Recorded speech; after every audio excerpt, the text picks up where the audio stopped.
Hello again, I am Jim Bob and welcome to F1 Manager 24 Creative Team here on the PC with Nissan. Round 11 of Season 2 tonight. We are heading to the Red Bull Ring in Spielberg for the Austrian Grand Prix.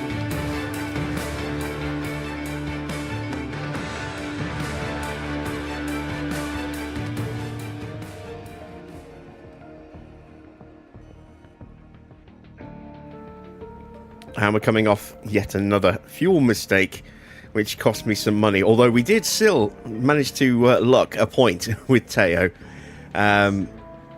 Just couldn't quite. Oh, hang on, I'm hearing an echo. Where's that coming from?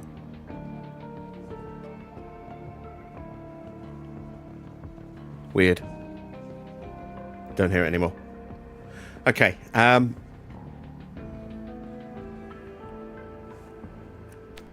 yeah, that was very odd. I was hearing something echoing. Just checking everything that should be muted is muted. Okay, we ran out of fuel again last night, just towards the end of the long straight before the chicane at the end of the lap, on the last lap with Teo. But he caused a red flag, which meant nobody could go past him. So even though he was classified in 10th and failed to finish, because we were a lap down, nobody else was able to get by. So he still got the point. Even though we didn't get the sponsor payout for finishing in the top 18, he still got the point for finishing in 10th. So it kind of works out. It wasn't intended. At this point, I think I could have done with the money more than the extra point, but we'll take what we can get, I suppose. We are currently sitting 6th, which is our target for the season. We're on 46 points. We are 10 ahead of Alpine, who are 25 points better off than they should be. A long way behind Williams now. They are definitely the RB of this season. Or the RB of last season, as I should say. RB very strong last year, not so much this year. And it's not down to the drivers. The car just isn't that quick, I don't think.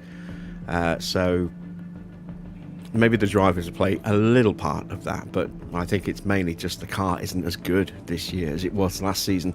Williams have got a really good car this year, and had it not been for some reliability issues, they would probably have more points than that. They might even be ahead of McLaren, who have not had the best start.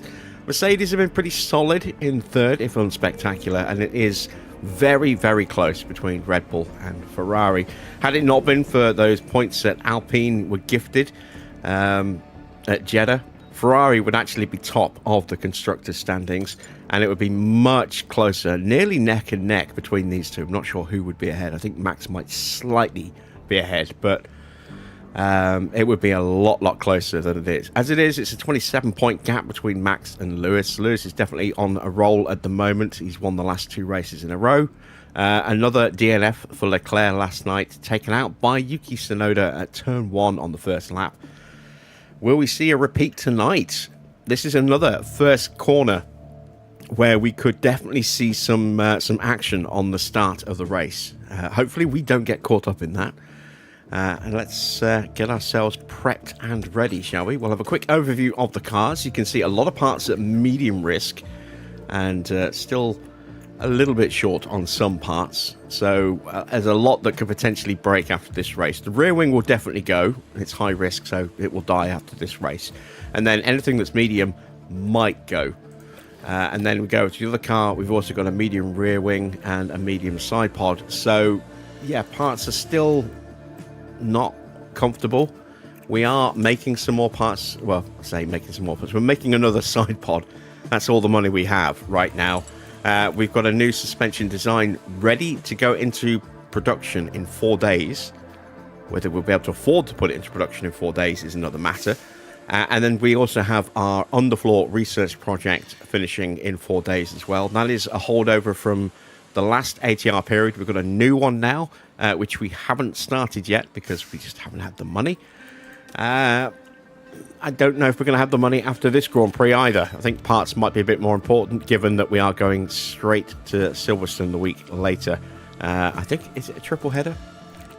No, it's just a back-to-back. But As you can see, after this Grand Prix, we will have money from our sponsors. Hopefully, we don't lose any money. Fingers crossed we should be fine. We'll also then get a little bit of money from the board. I don't know how much, but hopefully enough. And of course, on this Monday, we'll also get a little bit from our tour centre as well. So we should hopefully be in a position to get some more parts into production and still work on next year's car, and maybe even try and improve this year's car as well. We'll see. Let's quickly check our facilities. I know the factory needs a bit of a spruce up, but we just can't afford that. That's not cheap. 2.8 mil just to refurb it. Everything in here is ticking over nicely.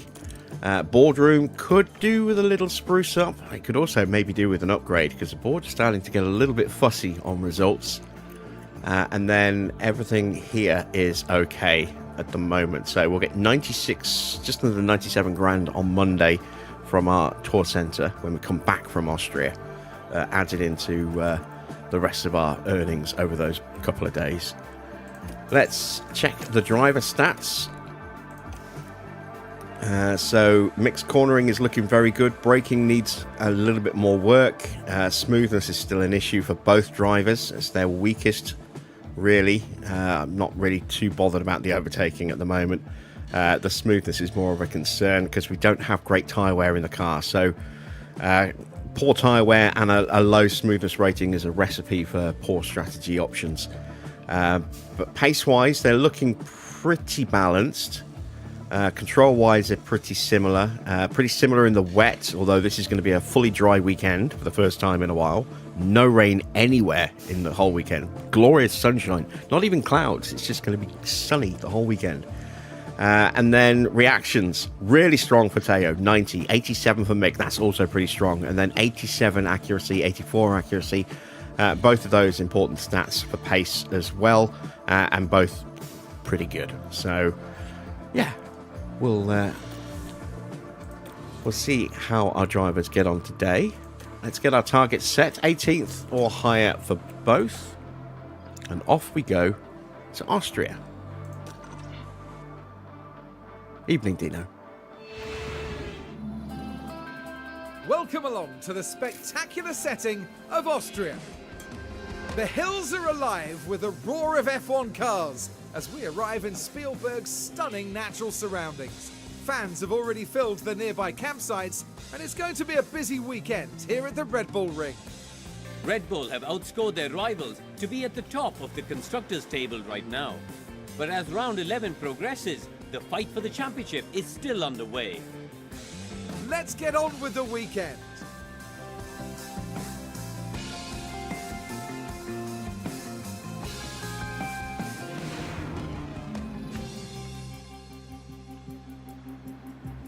As always, the frame rate in the garage is never amazing, but that doesn't really matter too much. Right, let's see. Evening, Deadshot.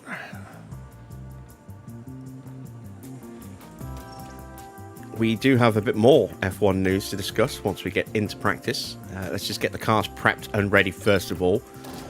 So let's swap out the engine and the gearbox. Stick with that ERS still. Over to Teo. That engine hopefully will get through the weekends. ERS will get through, and we've got to go with this gearbox still. Might have to change that out after this round of practice sessions. Setup for the car, we'll do that in a second. Let's do the run plan first of all. It's a very short lap. It's 23 laps if you want to get 2 runs in. So we are going to go with 35 laps of fuel just for the one run. That should probably take us about 40 minutes of the session.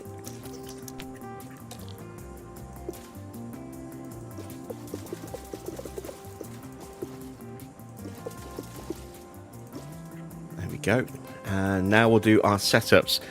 So this is a circuit with quite narrow setup margins. So It's usually between 4 and 5 on the front wing. Rear wing is 13 to 13.5. It's almost always a 1.9 on the roll bar, so we're definitely going to put that in. And then it's usually quite low on the camber and toe, but toe can go all over the place. So let's go with a 4 at the front, a 13 at the rear. I'm actually going to go quite high on this one, and I am going to put a little bit different on the other car. I know we've been running the same strategy or same setup on both cars for the last couple of Grand Prix, but I'm going to try something a little different on this one. So I'm going to try and see what happens if we go with a little bit more rear wing, a little bit less roll bar, and then we are going to go low on this. So we're going to drop that down a bit to there, and then I'm going to take that down a little bit there as well. And we'll give those a run. Hard tyres in this session, and actually let's go medium tyres, and let's give our rookies another run.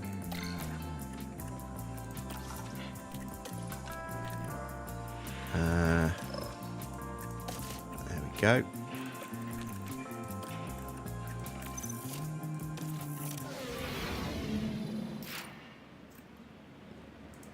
Not a sprint weekend, which I have to keep reminding myself, because it's just ingrained in me that this has been a sprint weekend for the last couple of games that we've played. 23 and 24 I've had this as a sprint race. Radio check. And how many seasons have we done? We've probably done close to 20 seasons across those games, if not more, where we've had sprints here pretty much every time. So yeah, it's just kind of ingrained that in my mind that this is a sprint weekend, and this weekend it isn't, because this is the official 2025 calendar that we're running. Just recommend giving a bit of margin to the curb.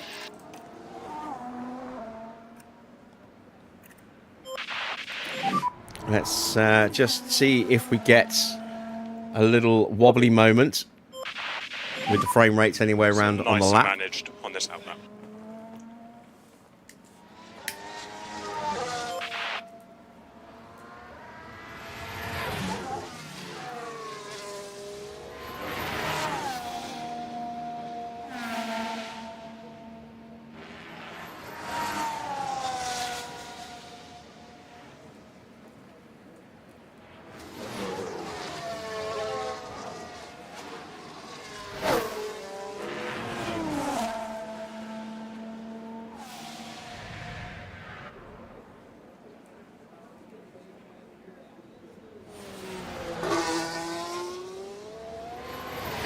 All seems okay. Mid 40s is the lowest it's popped to.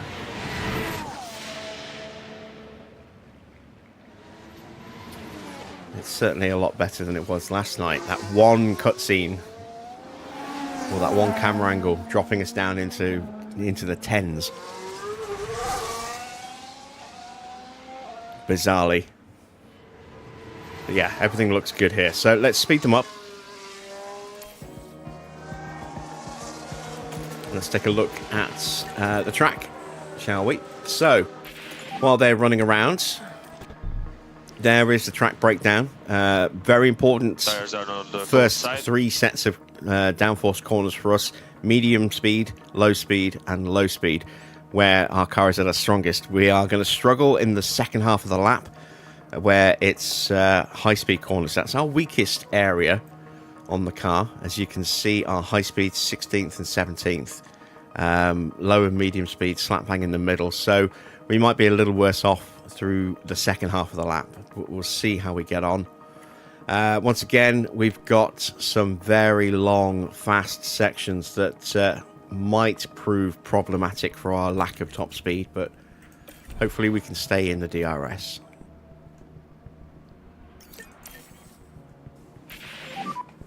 So you know the drills, you know what to do to build that temperature in the rear tyres.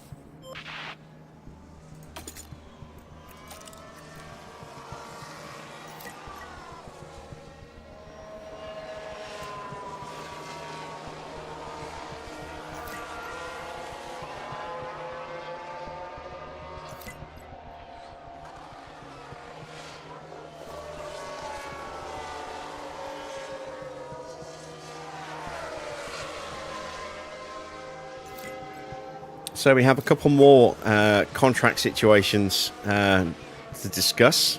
Max has confirmed that he is going to be at Red Bull next season, which I don't think was a major surprise, but there's obviously been a lot of speculation about whether or not he would go to Mercedes. There's been a lot of back and forth about whether Toto's trying to sign him, and then would he be getting rid of George? Would he be getting rid of Kimi? Toto recently came out and said he was very happy with his current driver lineup and wasn't looking to change it. But until Max made a definitive statement, it was never going to go away. And he has now made that definitive statement saying he will be at Red Bull next season. Whether he stays at Red Bull beyond next season, he's contracted, I think, to the end of 2028. But we know he has those escape clauses. So if the car at the end of 2026 is bad and he doesn't see the car improving enough for 2027, he could maybe exercise one of those clauses. And then it would just be, where's Max going next season rather than this season? So this transfer story hasn't gone away completely. It's just been put on hold for 12 months. But expect it to pick up again next season unless Red Bull are pretty dominant next year, or at least right at the front, if not dominant. And the other bit of news is there was speculation that Ferrari might be getting rid of Fred Vasseur. They have now turned around and offered him a multi-year extension to his deal. No word on exactly how many years extra, but I would imagine at least 2 years, maybe with an option for a third. I'm not sure how the management side of contracts work with options compared to like the drivers, but who knows? I would say it's at least a 2-year deal. So Fred's deal was supposed to end at the end of this season. It's been extended for another potentially 2 years. Maybe even more. Keep on working the tyres. We'll see how Ferrari go forward. Evening, Clark. How are you today? You almost finished settling in the new house? We have our feedback, by the way, on Tuca, 80%. We're still waiting on Ritomo. That should drop any moment.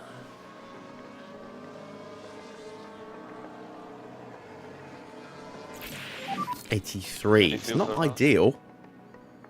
Let's see how they are looking on their development runs. 69%. So they still got to do a good 10 laps, I would say. Maybe less than that. Maybe 8 laps.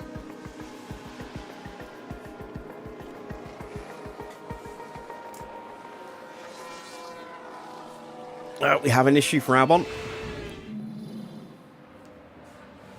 The car doubled and shifted.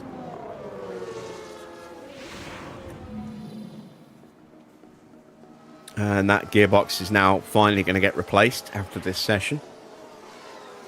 Looking at the rookies, let's see. Freddie Vesti's in for Mercedes. Jack Crawford is in for Aston.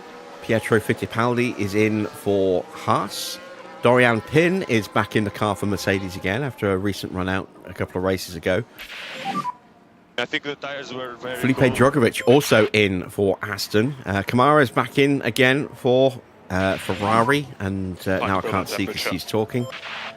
Colapinto in for Alpine, and then obviously we have our drivers in both cars as well.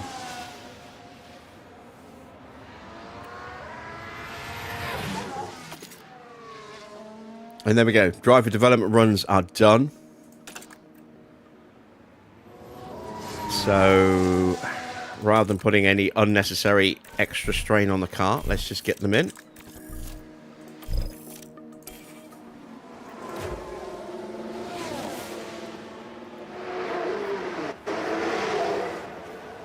Evening, Adrian. So the rear wing's too much. Let's take that back down then to a 13. Stop in your box and switch off.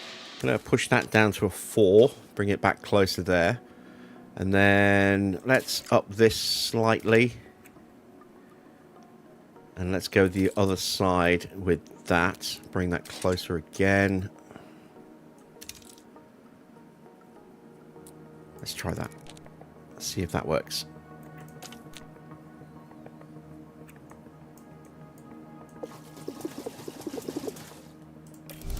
There we go.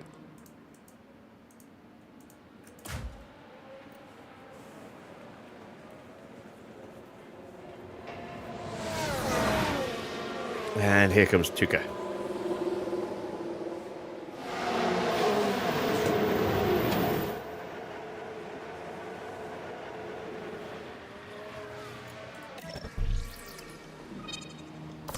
Ah, interestingly enough, not enough rear wing, it would seem. So let's push that up. Let's increase to a 5 on the front wing. Let's bring this down a bit. That gives me a decent gap there where we're 80%. So there's quite a few things need to change. That looks good. That looks good. Let's maybe just bring that a little bit closer. That I can't really go much higher with that, can I?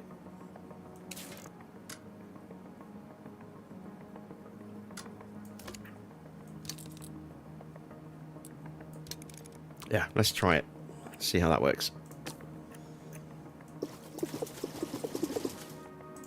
And that is practice 1 done.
Alright, let's get ourselves prepped and ready for second practice.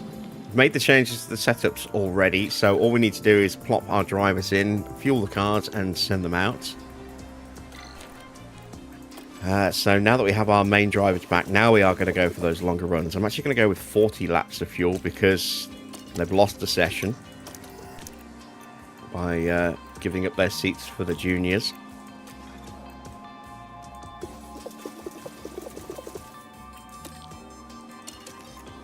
So fingers crossed we will be nice and close.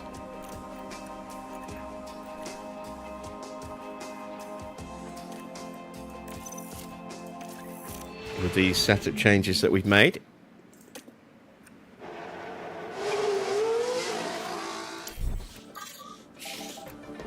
I was doing that weird thing where it tracks the car but doesn't.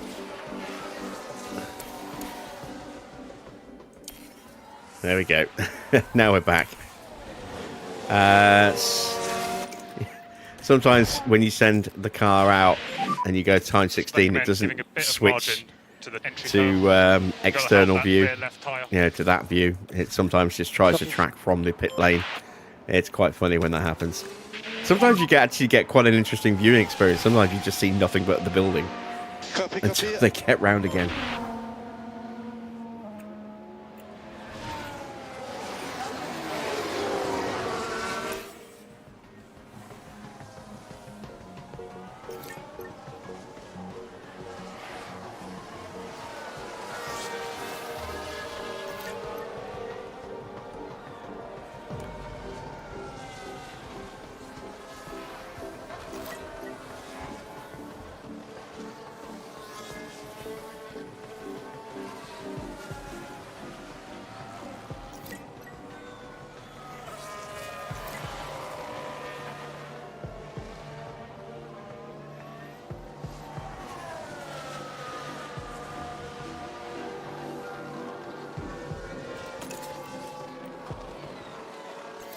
Okay, predicted car part knowledge isn't even going to get to about 50%, so we might have to extend the stint. Otherwise, we might be asking a bit too much of them in the final session. Let's take a look at the feedback. We're at 5 out of 5, and we've gone backwards with Mick. Ooh, that's not good. Only by a couple of percent, but even so, we should have gone forward. So, I'm in a bad situation here. I kind of need to keep Mick on track.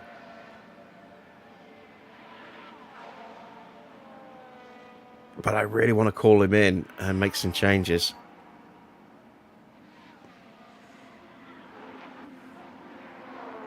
Well, he's not going to make it to the end of the session anyway, so let's just go ahead and call him in, I think.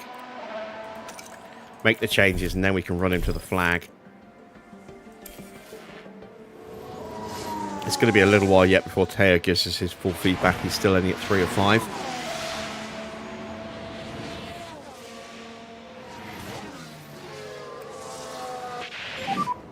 Good entry. Okay, so pit limiter on. Stop in the box, switch off.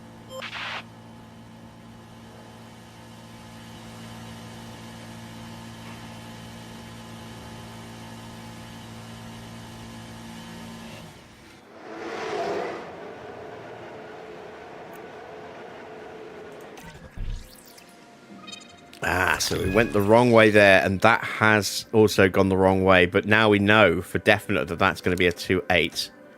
And that is way too high, so we can bring that back. We've got to bring this back this way to compensate for that. That's probably a little bit too much. I think we look at that. We've got a slight change on the front wing, but I don't know if that's good or not. Going to move the front wing back to a 4.5, so we go that way slightly. That is right up against the line. That's where it was, so that needs to change.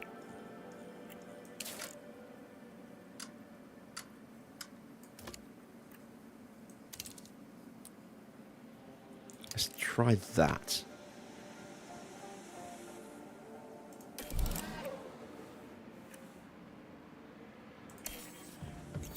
See if my powers of deduction fail me. But I think we should get pretty close with that.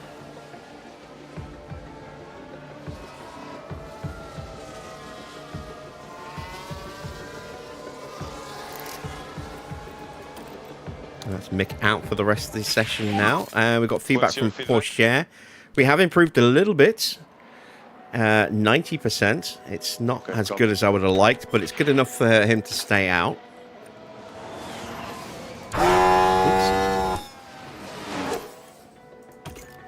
There we go. But actually, let's leave them toggled like that.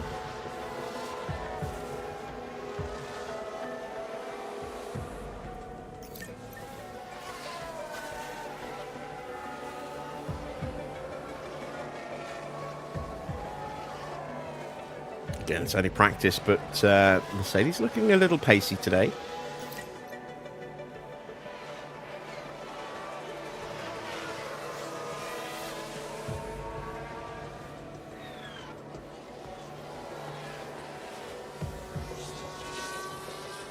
We are going to be two-stopping. Don't know if it's going to be... I need to make this decision before the next session. Do I want to go soft, medium, medium, or do I want to go soft, medium, soft? I think I'm going to go soft, medium, medium. So we'll have to use soft tyres in the next session. Otherwise, we won't have that extra set of mediums.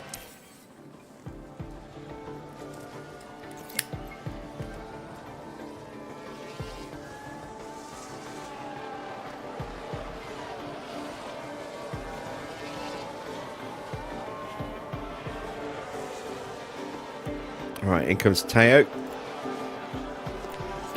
Let's take a look. So let's get my feedback from Mick at the same time. I think I might have done. That was great. So, rear wing is right, but everything else is just a little bit off. Let's push that down like that. I'm going to have to push the front wing up a little bit.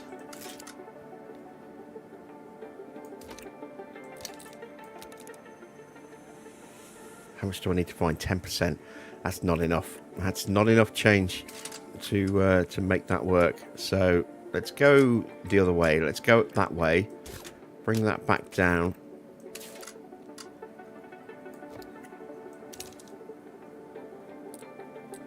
And let's try that. That gives me a good size change there. A little change there. Decent change there. A little change there. That might be closer. I don't think that'll be it. But it should be a little bit better, I think. What's my track knowledge at? 42%. That's not great. I think I might send him straight back out once he's done. Optimal from Mick. Did I get it right? Oh, so close. 97 in the optimal window. So that is probably just the front wing. Would be my guess.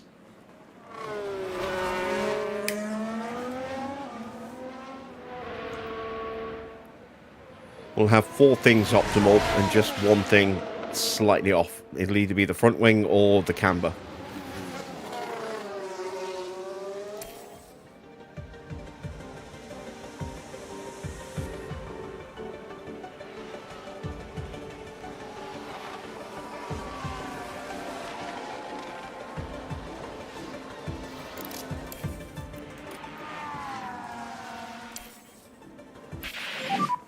Tires are on the cold side.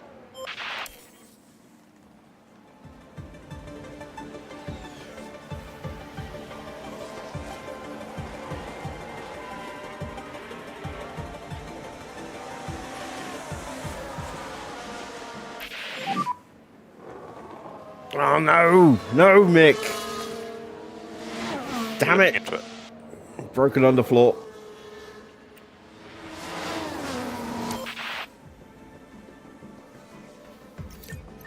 Would have run wide on a corner somewhere.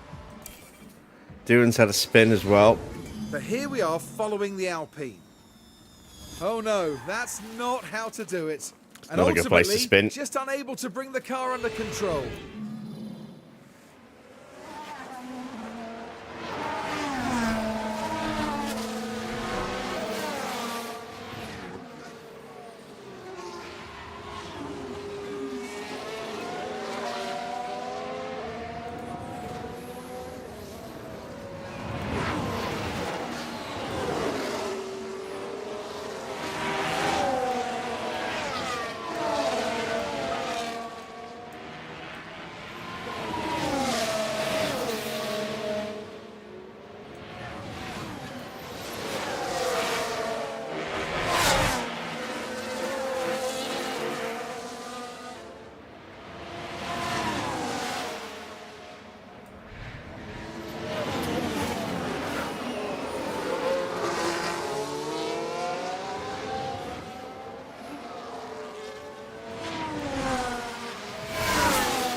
What it does do, though, is give me a chance to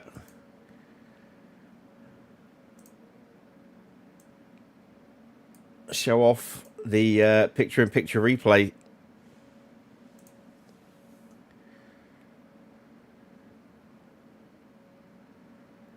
If I can find where is the right control box.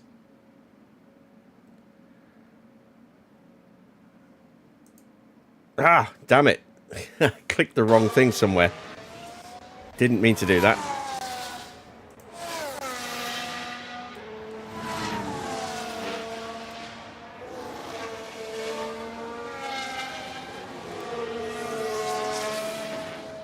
See, this is what I meant to do.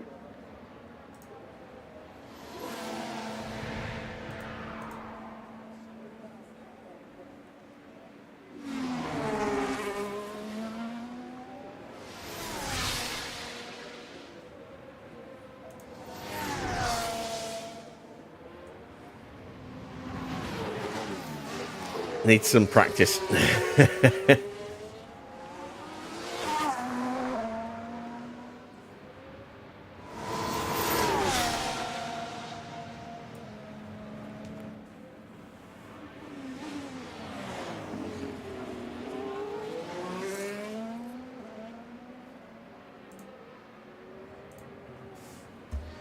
RB are rebranding, are they? Let's Google that.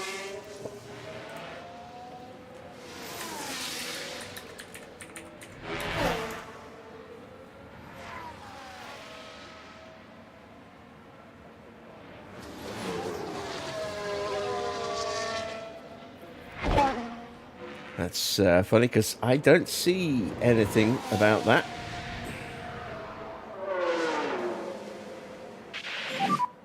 It's the end of the race. Tyres are cold.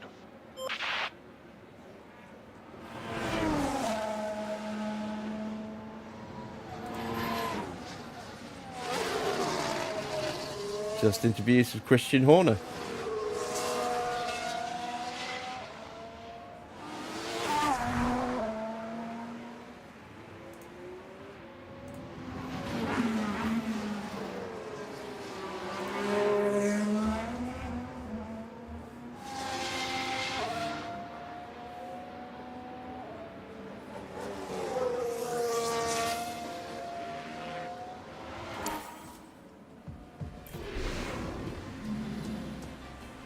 End of the session.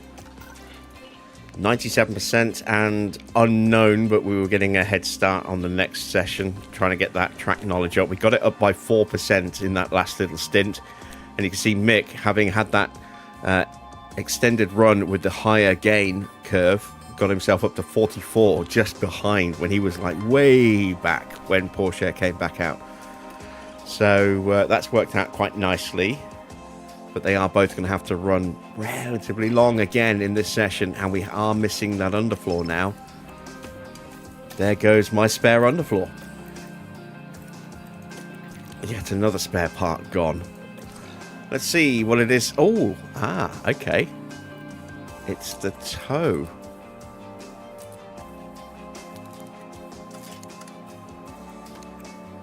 I don't know if I can get away with doing that. I think that might potentially break it. So I'm gonna have to take that gamble. No, that's gonna be too much.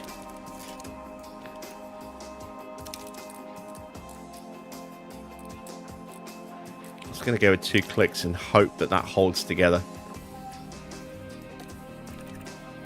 Let's take a look at what we've got, and the only feedback we got was that the straights are fine, which we already knew. So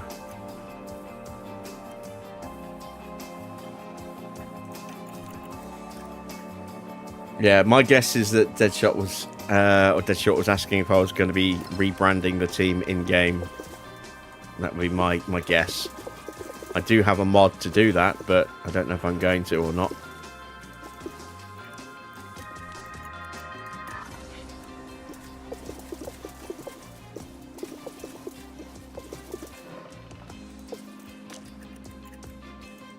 Wow, we're running 14 frames a second here in the garage. It's terrible. And then it just jumped to 25. Back to 18. It's all over the shop in here. It always is. Sometimes it's nice and smooth, other times it's awful.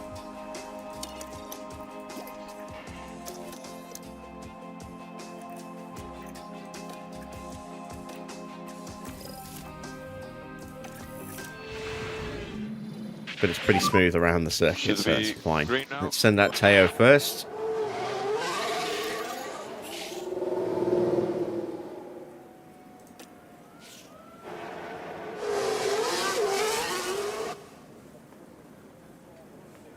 And then we'll send out Mick.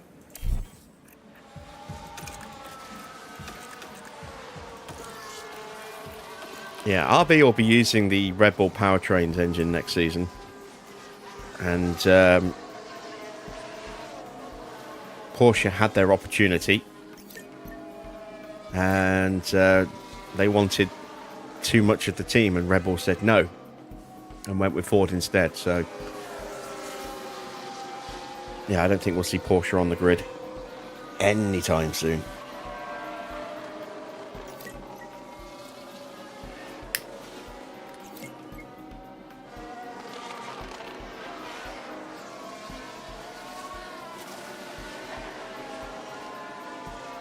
And let's not forget, Dino, it's not actually going to be Ford engines. It's just going to be Red Bull built engines with a Ford badge slapped on them. Ford are offering technical support, and that's it. They're not providing engines. How is the balance? Yep, copy. Right. We've gone backwards with Teo. So, damn it. If I call him in, I'm never going to be able to get that amount of laps on those tyres by sending it back out again. So I'm just going to have to run these tyres until they fall apart. Which they're kind of doing already. They're down to 67%.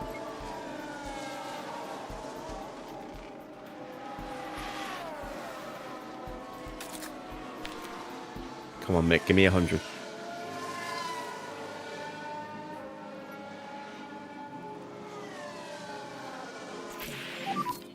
How's the balance? Perfect. There we go. 100% for Mick.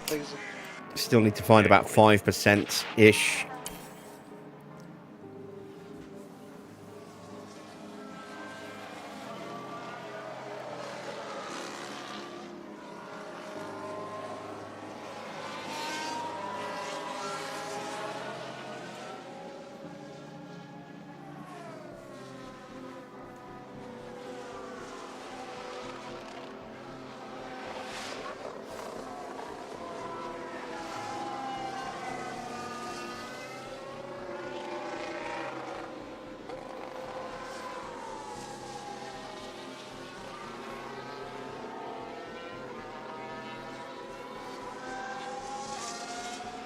I do think there should be a ban on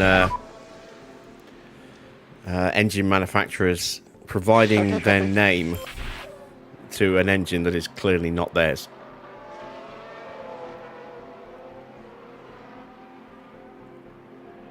Or car manufacturers using someone else's engine. I don't like that Aston Martin don't have their own engine.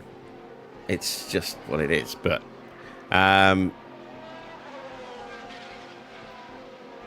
Cadillac are going to be using Ferrari engines until they can get their own built. They will be using their own GM engine in probably 3 years after they launch, so probably 2029.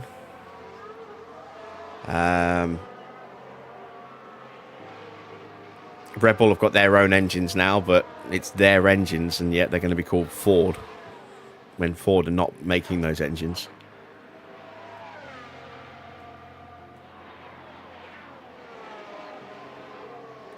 You know, if you're a car manufacturer, you know, you shouldn't be able to get away with using another car manufacturer's engines. It's like, I didn't like Alfa Romeo being basically Ferrari light. Although you can kind of get away with that one, I suppose, because both Ferrari and Fiat, and I think Alfa are both owned in the Fiat group. I think Fiat own Alfa Romeo.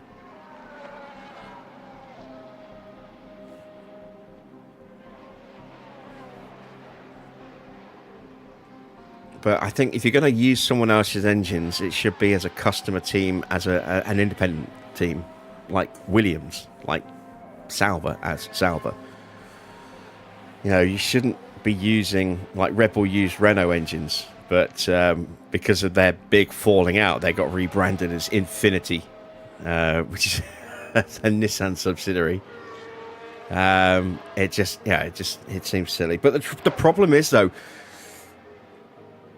ownership is not what it used to be. There's so many car companies that are bought out by one major brand.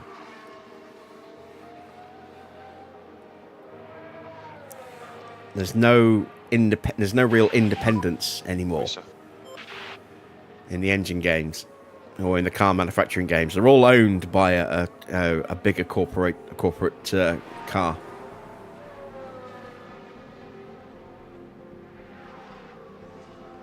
McLaren have always run as an independent. They don't make their own engines. They don't have McLaren engines in the back of their cars. They are an independent team. And their cars are not mass production cars. They're like Noble, for example, or Pagani. Pagani don't have their own engines, you know, or Bugatti. Bugatti don't have their own engines. Bugatti use Volkswagen engines because they're owned by Volkswagen. This is what I'm saying. The ownership of certain car brands is quite complicated because they're not technically them. They're just them in name only. They're owned by somebody else, and they use a lot of that other teams or that other company's components where they can.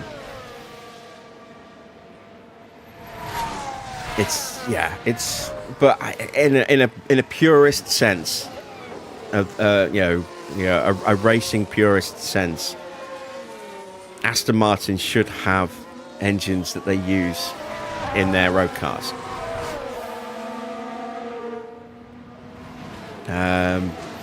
Ferrari obviously have Ferrari. Red Bull will have their own.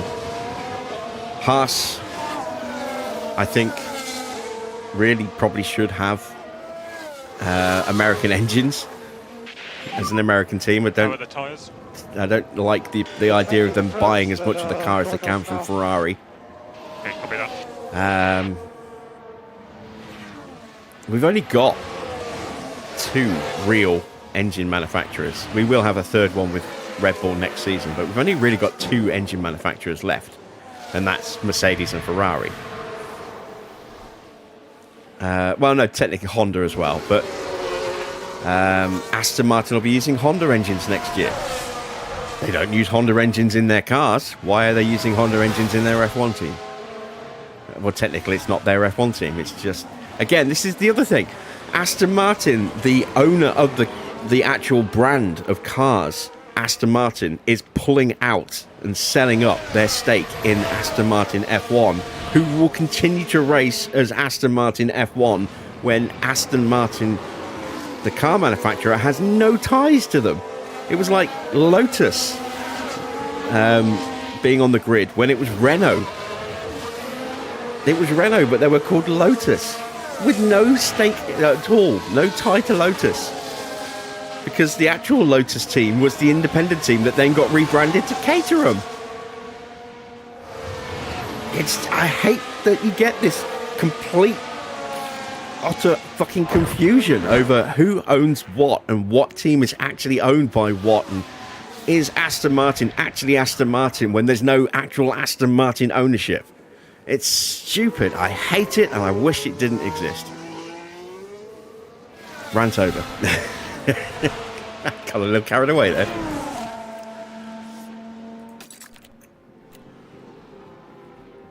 We can call Mick in. He's done. Let's get him in before his car falls apart. Teo needs a little bit longer because his setup isn't good, so I need to build in a window in case we get it wrong with the setup changes, or we don't get it up to 100. It says 62, but I'm basing it on Mick, so we're only 5% up here, which means we're up about 2 to 3% up here on where Mick is. So that's 54%. That's probably close enough. And that's 54% based on the setup being 100. And if everything that becomes lower than that, takes away. Every 2% we're off with the setup takes a percentage away from our overall driver prep. So if we're 10% away, which we are now, that's 5% short. We will improve. Pit limiter on. So we don't need to be completely clear, but we've got enough overhead now that we can get close. But even if we don't get it, we'll still be at 100% prep.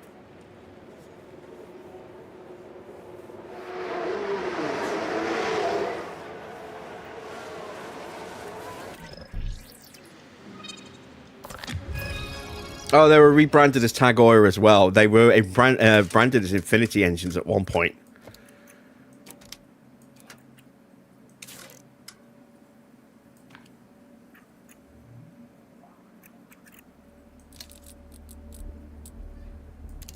Right, so that is now spot on. That should be spot on. That should be spot on. That is spot on. That's spot on. That should be it. in theory. Changes confirmed. There we go. That's that dealt with. And we are done with practice. Problem for Hulkenberg. But there! Oh dear, that's not what they need right now. Just a minor issue. We don't know what it is. Just something wrong with his engine. Antonelli still has that wear on his powertrain component. Unless that's a different component that's wearing out now.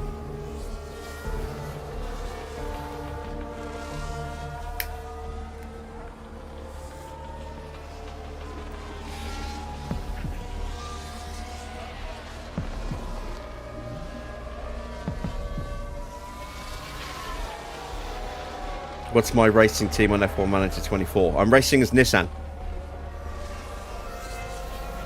And when the engine reg changes in 2026, so at the end of this season, we'll be introducing a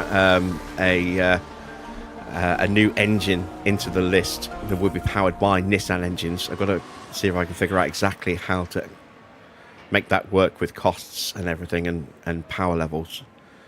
Because every time I've tried it in the past, it just seems to just mess with the Renault engine, which is not what we want. Maybe I'll just rebadge the Renault engine as best I can, given that we'll be the only ones using it, if that's the case, because Alpine, if they're around next year, will be using Mercedes engines. Alpine have confirmed they'll be racing next season as well. But, you know, the new CEO of Renault Group has said that Alpine will be racing in 2026.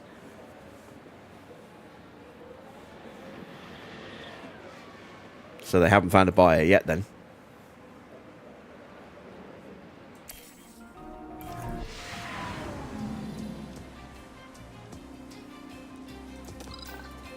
At this point, I don't know why Renault's still in F1, because they clearly don't care like they used to back in the 80s and 90s.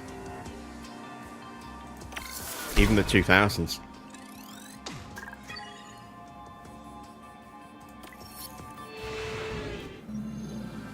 Now it's time to see who'll come out on top as qualifying gets underway. Spielberg's short track comes with 2 high-speed straights. It might be tempting to prioritize low downforce here, but teams risk losing time when cornering if they do. There's RB's driver, Karun. How do you think things have been going for them? It hasn't been a great showing from the team's drivers so far. Neither will want to be left behind, and I'm sure they'll both be looking to pull ahead today. But don't go anywhere, folks. It's nearly time for qualifying.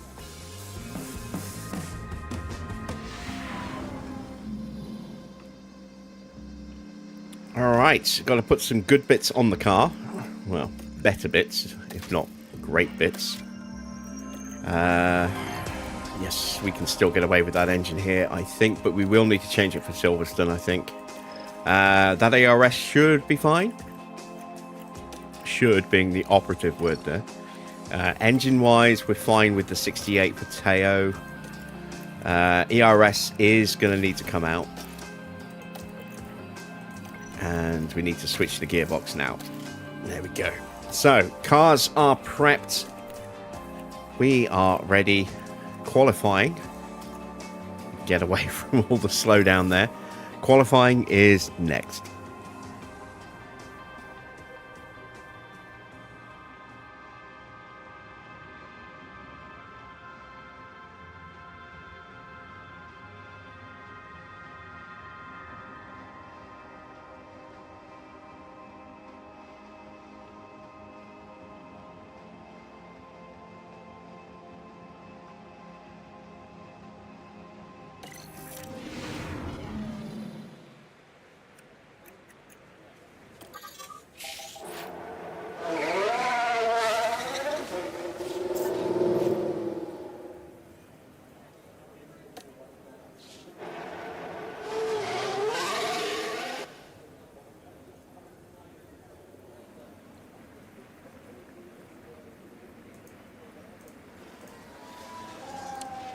All right, so Ocon is chasing us out of the pits.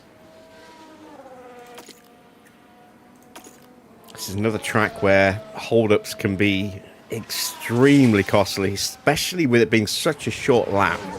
The margins between getting through and going out are going to be tiny, especially when it gets down to crunch time at the end of qualifying 2. So if we cannot get a clean run, we're screwed.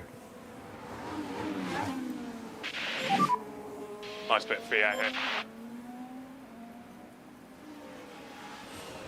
That's Bortoletto on track.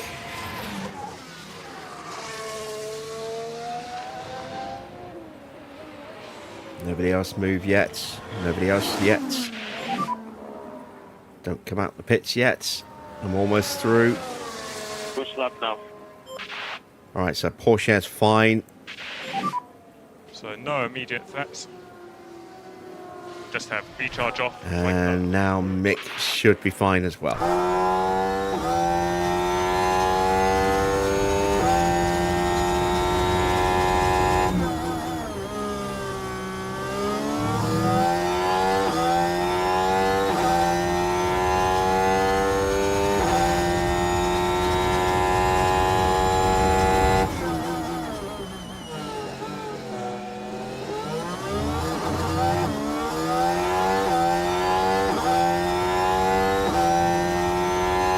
Is actually slightly quicker than us. Again, we are the slowest car when it comes to the important pacey bits in terms of speed, acceleration, DRS. We're pretty terrible in all of those areas.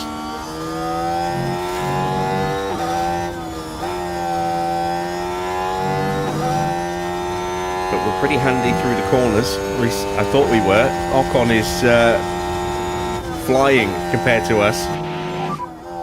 Trying to push me entry. Wow, have other teams brought upgrades? Because this is not a great start. We're going to be out-qualified by Ocon by 4 tenths.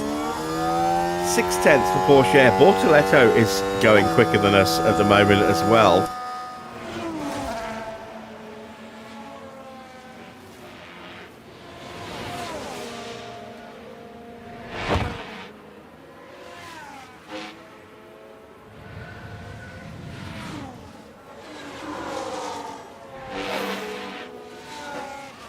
Bortoletto's going purple.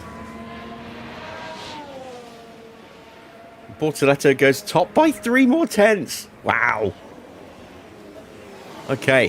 When we're nearly a second off the pace of a Sauber, that suggests we are in for a very, very painful race.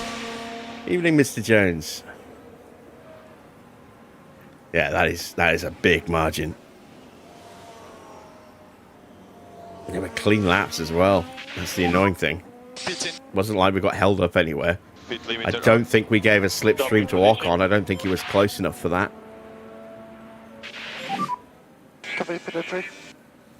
So yeah, that is bad. And leave it in P1.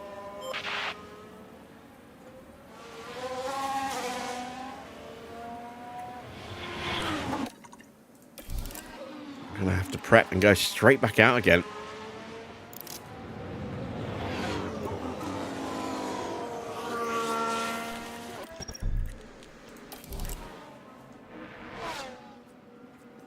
That was my first lap at the beginning of Q1, so brand new soft tyres.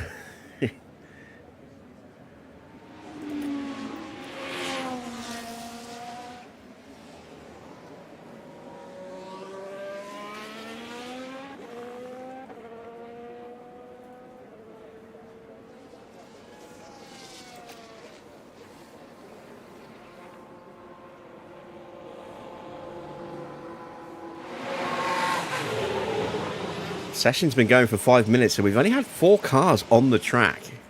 And we're on our second trip out. Where is everybody else? Oscar's on a flying lap at the moment, Do what but you need for the tyres. would have thought we'd have seen some movement by now from the rest of the grid. Which means they're probably likely to pour out the second I get round towards the pit entrance. Well, there goes one of the RBs. Lawson.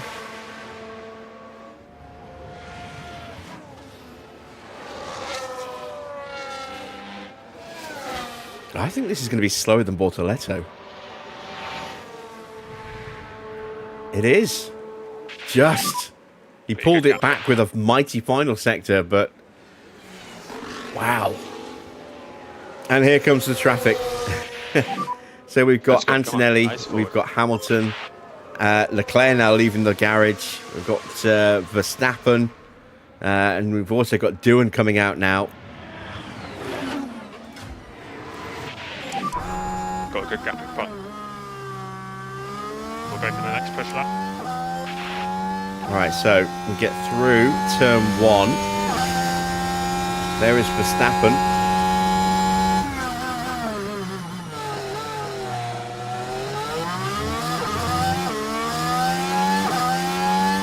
He moves out of the way. And I think he's good for the rest of the lap now. So let's cut back to Mick.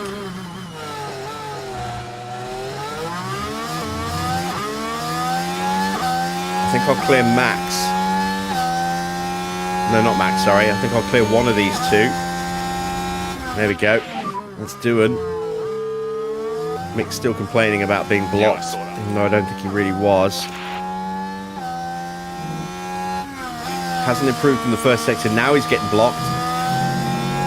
Little lift there, trying to get past the Ferrari of Lewis Hamilton. No, not Lewis Hamilton. Charles Leclerc. Hamilton's already into turn 1. Porsche has improved, but still slow. But he found about 4 or 5 tenths of a second. And Mick doesn't improve at all. He found a little bit in the final sector, but didn't get a good first sector. Got held up slightly in the middle. I don't even know if we're going to get into Q2 at this rate. I have my doubts.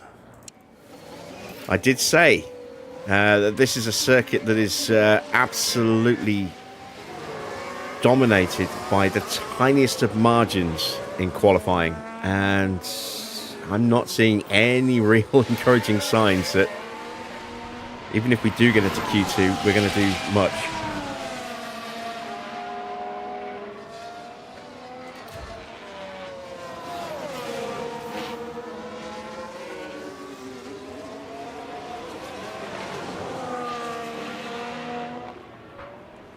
Right, here comes Max. Hamilton is top at the moment. Max goes top by a small margin over Lewis Hamilton.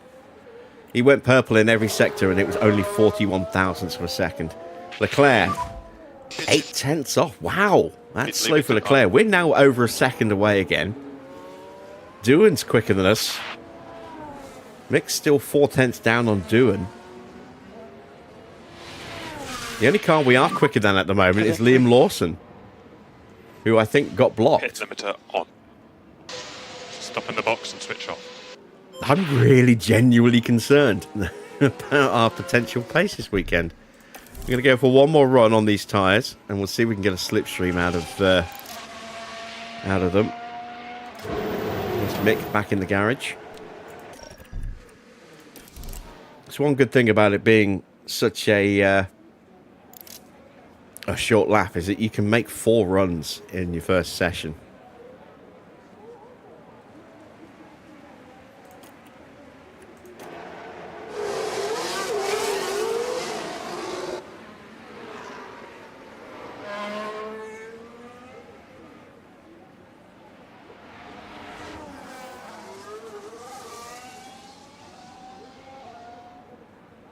Now these two might end up getting switched over. We've got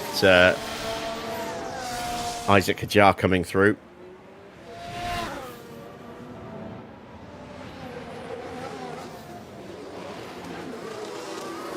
Did we block him into turn 1? Well, not turn 1, sorry, turn 3, possibly.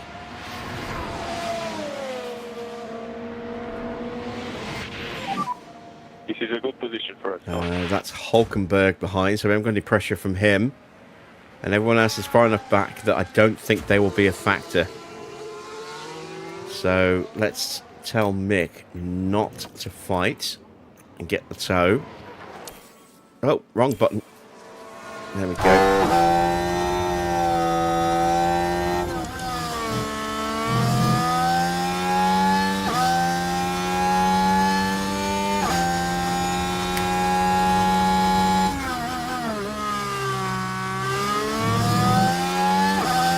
somewhere on this lap we are going to have to deal with Hajar. That's him just disappearing through turn 3 in front of us. Alright, both drivers have found some improvement. Porsche just found a 10th, I think. Mick found a couple of 10ths because he's got the slipstream. Sainz is slow.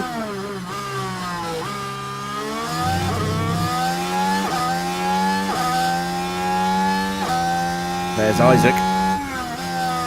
He's going to block us unless he gets out of the way. He gets out of the way. Last thing you want is for a car going slow into the pits in front of you. We have a yellow flag somewhere. There's a big crash. Someone's had a whoopsie. Slot shot.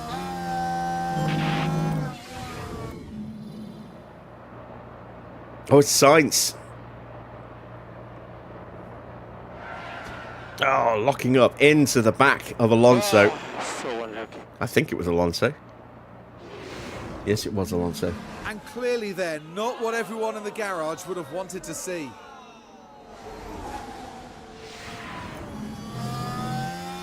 All right, up to the line. This is a better lap for us. Porsche gets up to 9th. Mick with the slipstream gets up to 7th. Currently, P10. Really slow in lap. Confidence. Score's P7. Will that We'll be box at the enough end of this lap. for Mick? Well, I hope so. I'm going to see some rapid improvement from some cars here.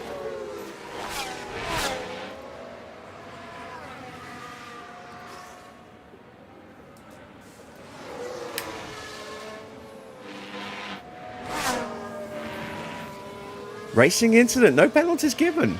Really? Oh, I don't know about that. We might have to go to the action replay for that.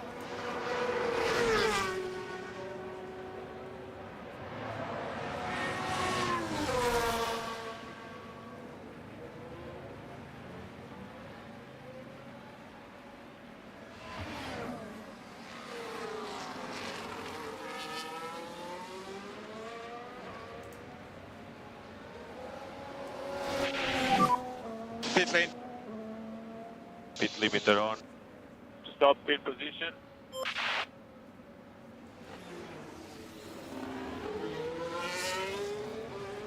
Alonso with a lock-up at turn 3.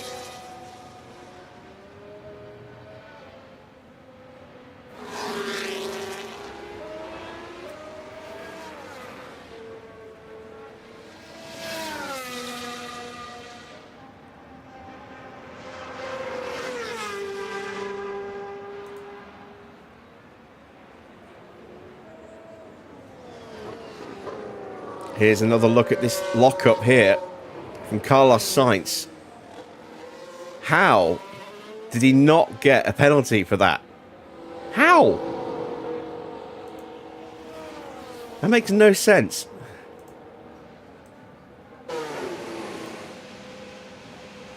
That was a stone cold penalty. He'd locked up, smashed into the back of a car in front, did serious damage to both cars. No penalty.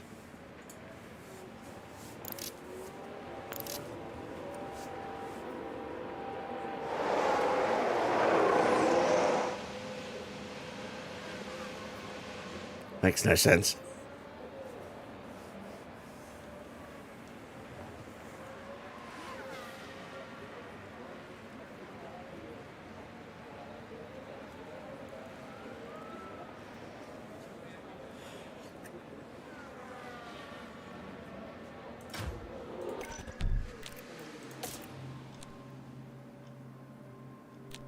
No, I'm not going to take any risks.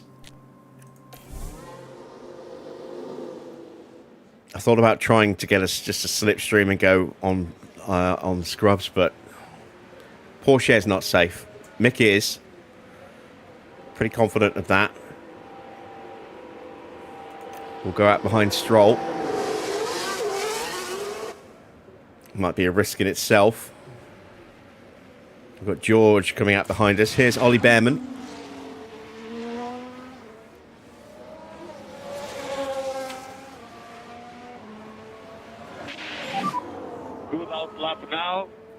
Copy, copy.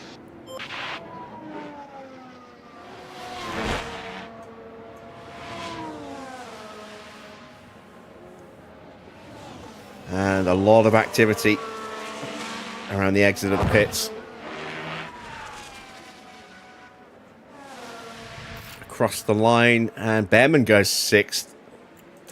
And he went from bottom to 6th, although I think he got held on his first lap. So that is potentially a little concerning. We've actually lost quite a bit of ground to the back of Stroll. So we're not going to get a slipstream. And we may well give one to Russell. Russell is certainly going to give one to Bortoleto.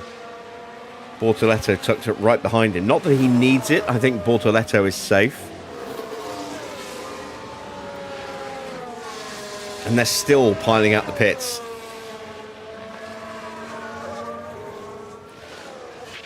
All right, we are away. The window. Come on.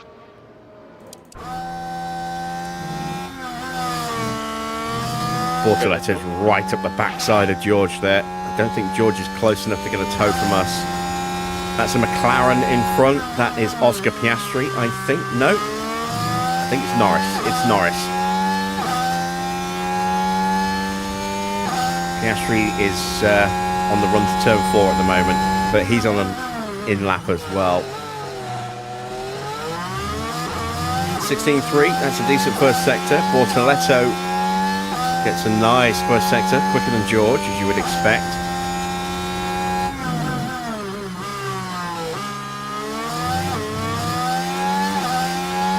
Alright, that's the Alpine, and it gets in the way, and that ruins our lap. So we're just going to abort. There's no point carrying on and wasting the tyres. If we get through, we get through. If we don't, we don't. Sainz is out. Copy. Hajar is out. Gasly is on a lap, but I don't think he's going to get through.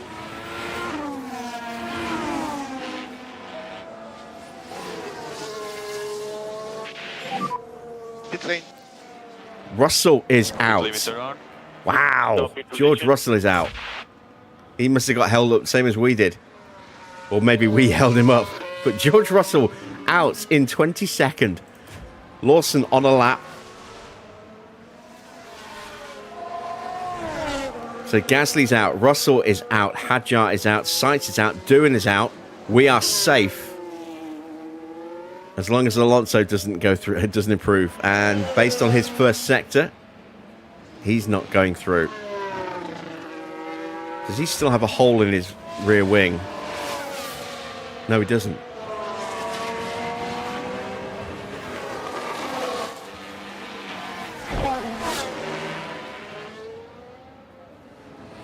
He's got a toe, though. He doesn't improve, so it doesn't matter what happens to Lawson now. If he gets through, he gets through. He does. Alonso is out. We are through. Everyone else is out. Doohan on an in-lap. Sainz in the garage. Well, about to be in the garage. Hajar's already there. Gasly's on his way back to the pits. George on his way back to the pits. Somehow we scrape through. Max versus Hamilton, battle for P1. Who's going to win the race? On form, you have to say Hamilton, but it's a very different lap here to the dominant win he had last night in Canada.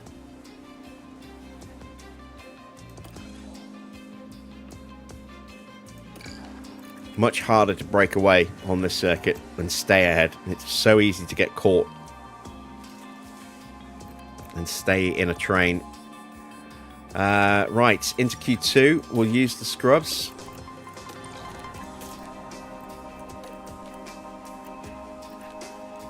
%, on both cars. That's what I like to see.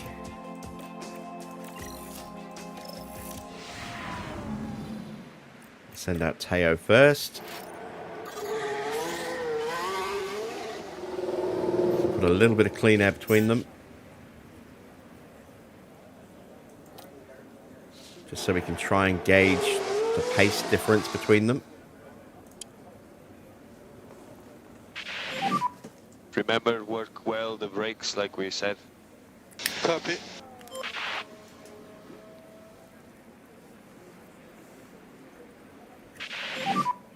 positive on throttle.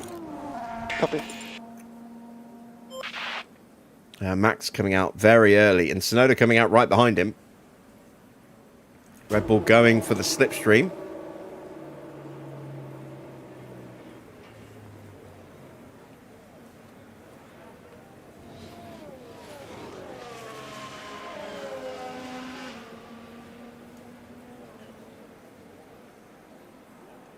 And we have Stroll making his way out as well.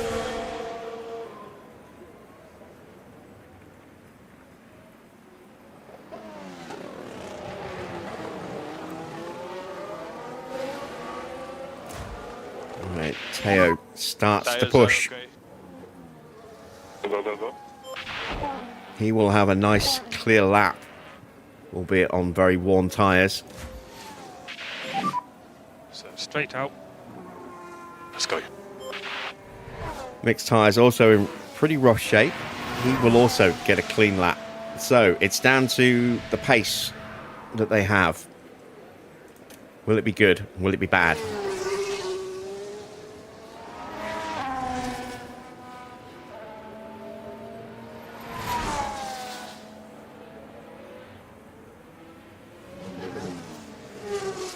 Make up a couple of tenths.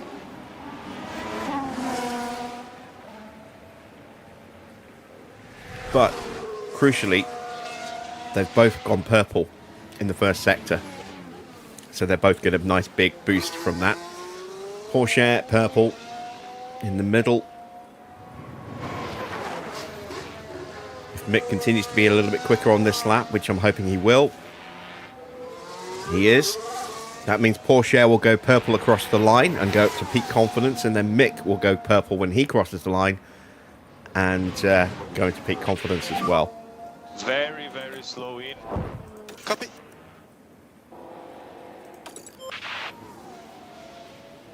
Just like that. Beautiful. 6/10 the difference. Wow. That's a big difference. I did change mixed tyres, didn't I? Yes, I did. I did put him on the scrub, so I was worrying with that kind of difference that maybe I'd left him on the brand new ones. Snowder getting a big toe behind Max. Max goes top, and Sonoda goes 4/10 quicker. Here comes Lance Stroll.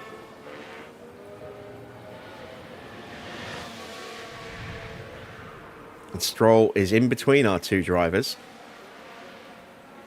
Half a second off of Mick, a couple of tenths ahead of, well, 1.5 ahead of Teo. I think I might have another run on these tyres.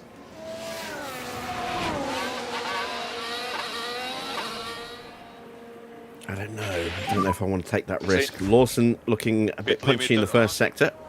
Stop pit position.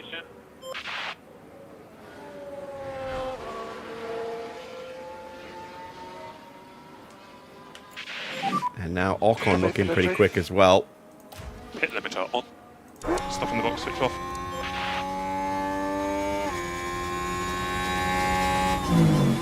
He's got Stroll in front of him though. And he does get through without any hold up.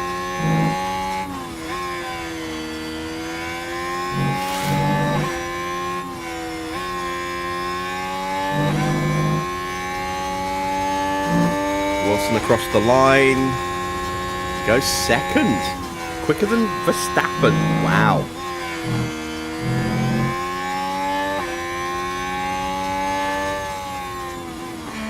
Now Ocon goes second. We're just going to go straight to the new softs. Not going to take the risks.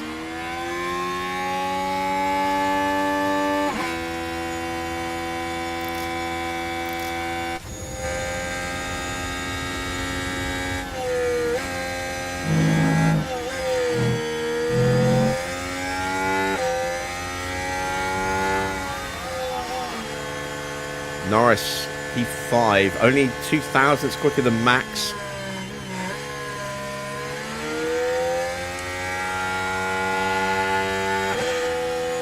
And Albon drops out right behind him, and then us right behind Albon. So it's Mick ahead of Teo. Here comes Bortoletto.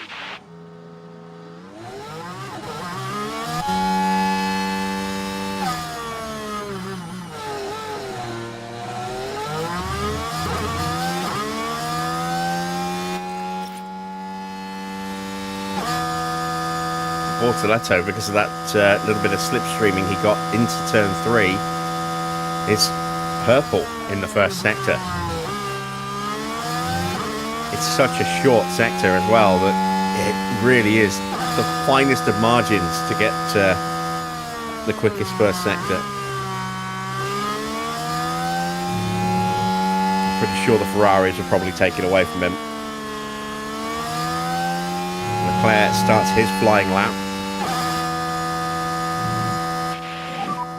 Temperature's holding stable. It's bunching up a little bit. We'll push on this next lap. There's your good thing.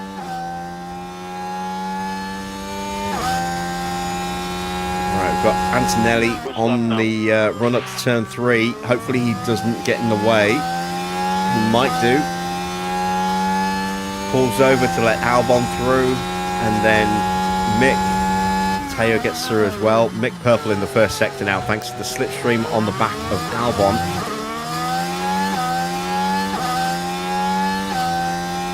Porsche's not quite close enough to get the same benefit.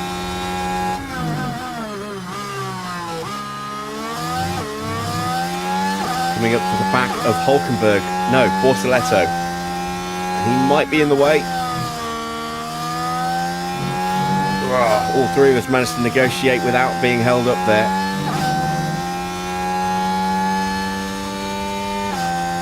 Albon actually might have lost a little bit of time. He's down 3/10 to both of our drivers there.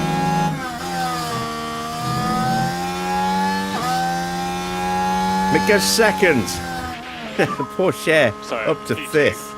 I'd like to say we're safe, but 10th place is Verstappen, and it's less than 4/10 from 1st to 10th. That's Hamilton in front on a warm-up lap. Leclerc did not get into the top 10. He's half a second away. Maybe he must have been held somewhere. So let's ride on board with Lewis as he preps for his lap. Antonelli is coming up behind these guys.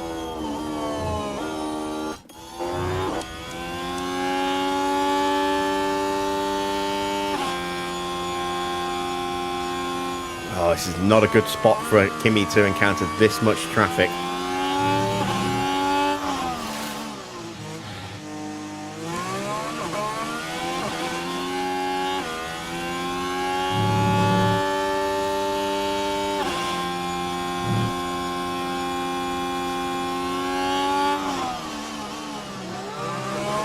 Oh, terrible start to Hamilton's prep. Terrible start with Albon and Mick both holding him up as he tries to swing out. So it's not going to be a strong first sector for Hamilton. I wonder if this is what happened to Leclerc. Antonelli has gone top, but we're only a 10th away, so it's only just gone top over Yuki Tsunoda.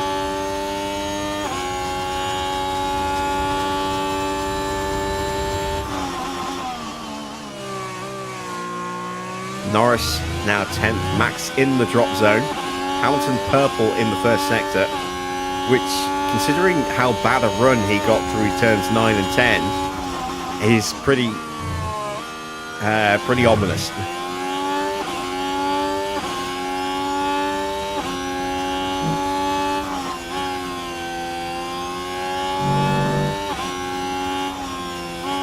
.28.6 in the middle.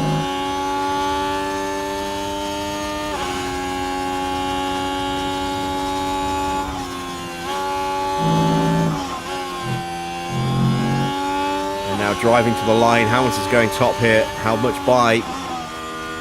3/10. And that has just shifted the landscape between getting through and going out dramatically. Behrman, Norris, Verstappen, Leclerc, Albon. Certainly you would expect Norris, Verstappen, Leclerc and Albon to improve. We are not safe with Mick at all. I would not at all be surprised if we end up getting both cars knocked out here. I mean, I don't think we will. But if it happens, it wouldn't surprise me. Because the margins around this circuit are tiny. Absolutely tiny, because it's such a short lap. Minute 2. That's all it takes to do one lap around this circuit. In, well, less than that. You can get, depending on how far you're along in the regs and how good your car is, you can get sub 1 minute laps here.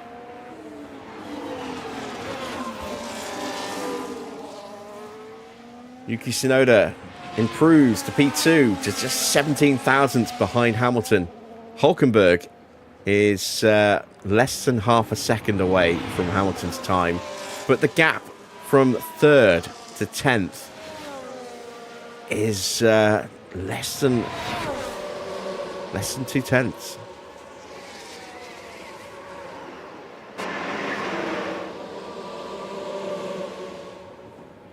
Evening, Gaetano. Will I be adding Cadillac in 26? Yes, I will.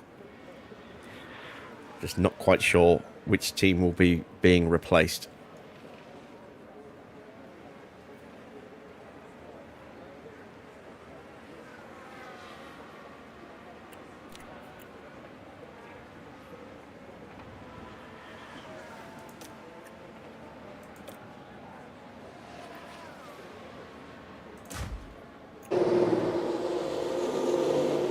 Oh, that's not great. Albon has snuck out in between our two cars, so, I mean, it'll be fine for Porsche, but now Mick's going to give Albon a huge tow. Albon currently slowest, so now he is definitely a threat to knock us out. Max goes top. We're now 7th and 9th. Very good work on tires and brakes now. Norris is improving. He's got some traffic ahead. It's Leclerc on an outlap. Leclerc gets out of the way.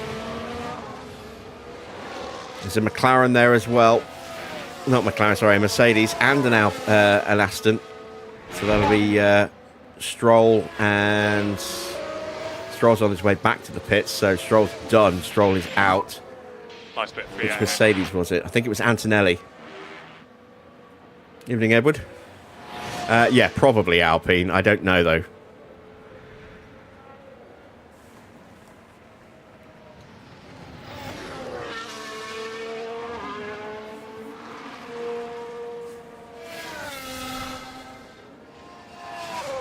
Manually control to start the flying lap. It's too late. So it's all bunching up.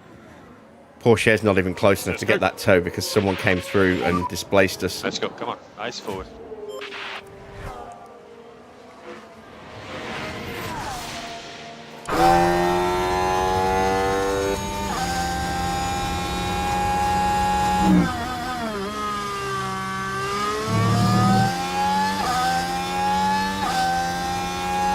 Albon's not quite as close as he needs to be to get the full benefit, but he has picked up a couple of tenths over Mick, who didn't get a great first sector.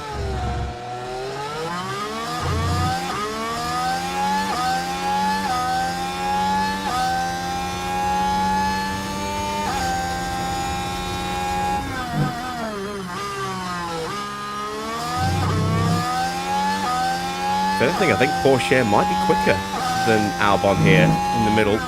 Looks like he just looks visually a little bit closer. Oh, he is. Yeah, look at that. Albon lost 7 tenths. Oh, God, that's it. Porsche's done. Mick's not improving. So, we're in the hands of the gods. Charles Leclerc is out. Pit limiter on. Alex Albon is out. Norris is out. Stroll is out. Behrman is out. Hulkenberg is out. We have made it through into the top 10 with both cars. I did not see that coming. I really didn't. And Charles Leclerc down in 15th place. That's going to make for an interesting Grand Prix with him fighting his way through. Expect Albon to push through as well. Although having said that,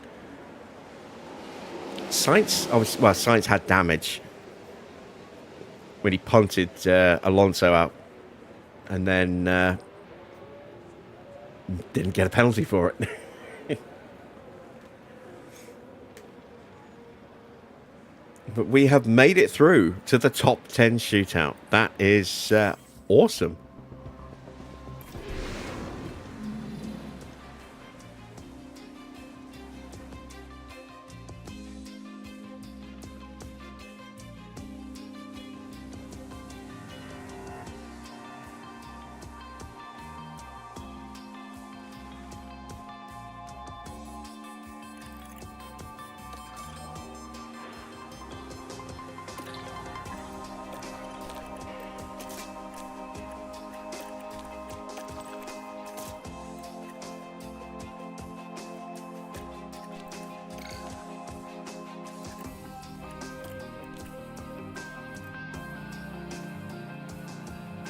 Alright, we're going to put scrubs on for the first run. And then we'll have time, we should have time for 2 runs on new tyres.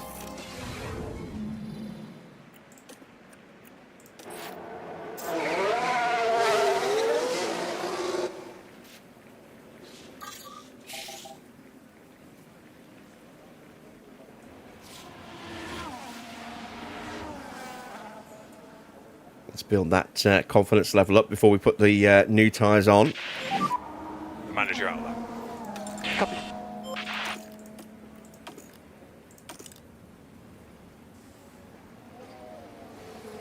Doesn't really matter if we don't get a clean lap on this, because it is scrub tyres. It's just a confidence run.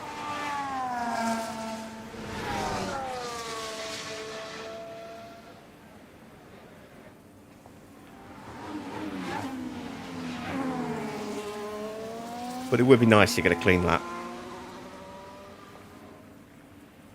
It's definitely vital that we get clean runs on both of our runs on the new softs. Lawson leaving the pit lane.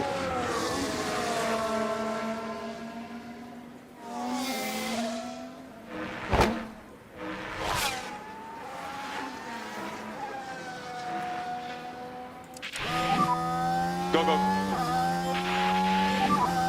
It's clear. Let's go.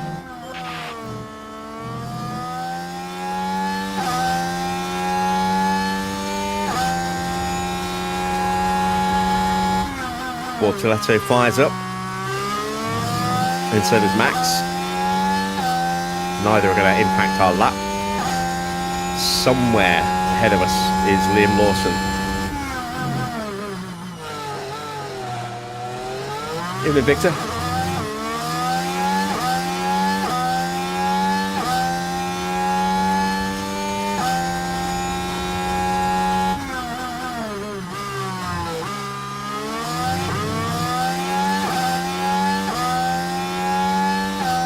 Right, Lawson is not going to hold us up.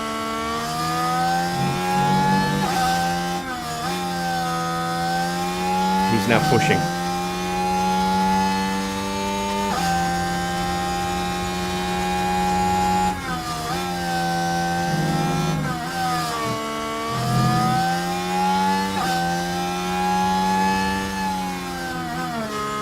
And there we go. Try to push me back. Nice bit of starting confidence for both of our drivers there.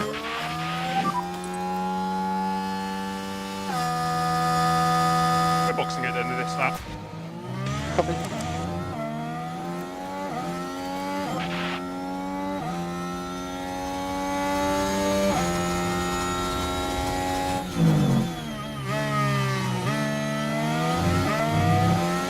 Fully expect Lawson to go quicker than us. He'll be on much fresher tyres. Let's see how fresh his tyres are, actually. Yeah, a fair bit fresher. It's still scrubbed, but healthier than ours. We are up in the middle sector. That's maybe down to slipstreaming. Max on his lap. We'll check in with him in a second. There we go. He does go top. Not by massive margin.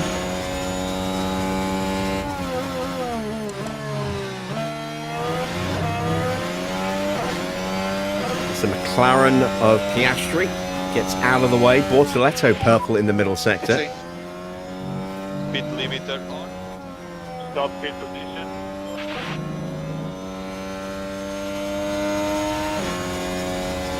Oh! Hamilton just ruins Max's lap.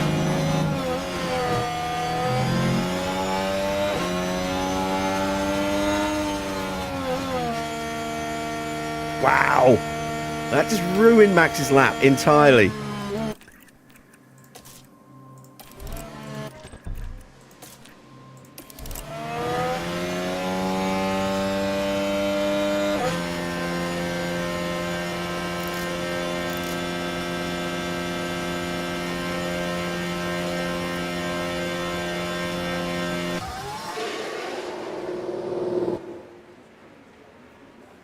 So we've got Tsunoda about to start his flying lap. He will potentially move us around a little bit as he comes through. Okay, tyres are coming in nicely. Copy. Okay, remember, good brake warming. Copy, copy.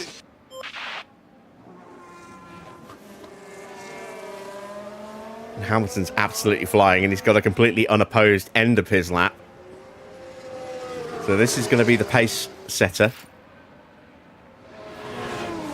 102.2. Sounds like a radio frequency, that.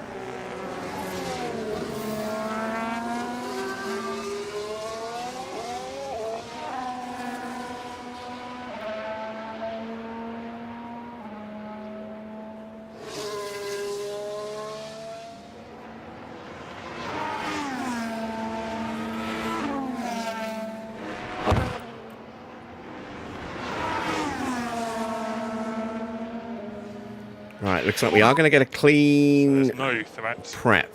So You're good. now it's whether or not we can get through past Tsunoda without being held up. Let's go, let's go.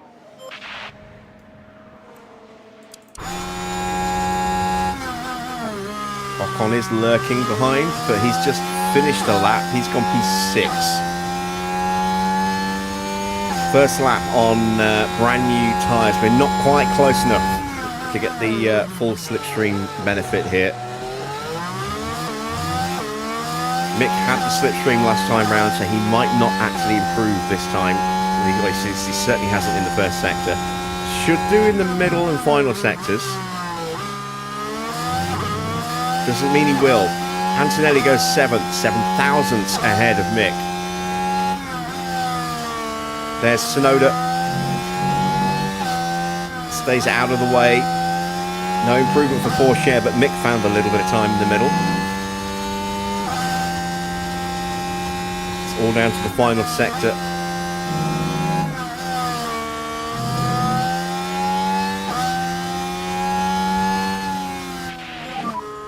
So currently P5. And Mick improves to P5. Porsche Positive on the does brakes. not improve. We will have one more run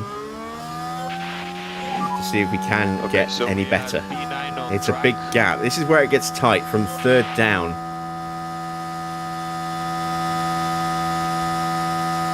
Max is out to start another attempt, and this will be his final attempt. And he might hit traffic.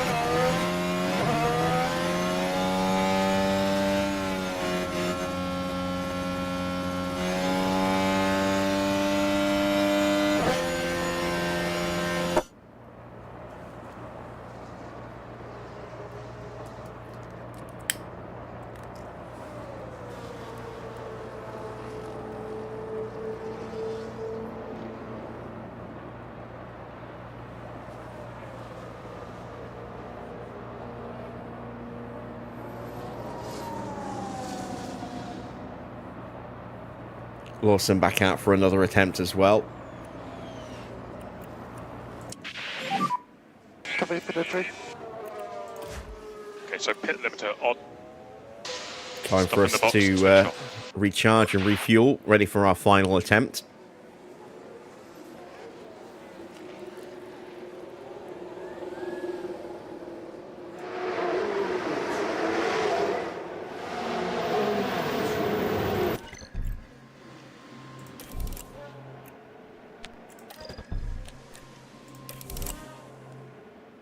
Want to keep one brand new set of softs for the race.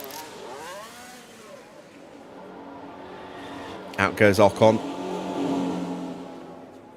There goes Sonoda. Max will have a clean run this lap. So Max will go very close to going top, if not top. He's gone 16-1 in the first sector. He's driving with a vengeance now. Here comes Oscar.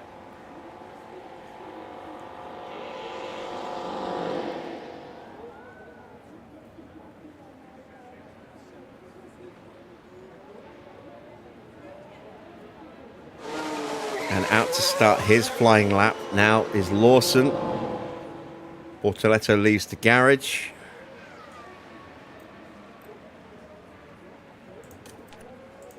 And now I'm going to go.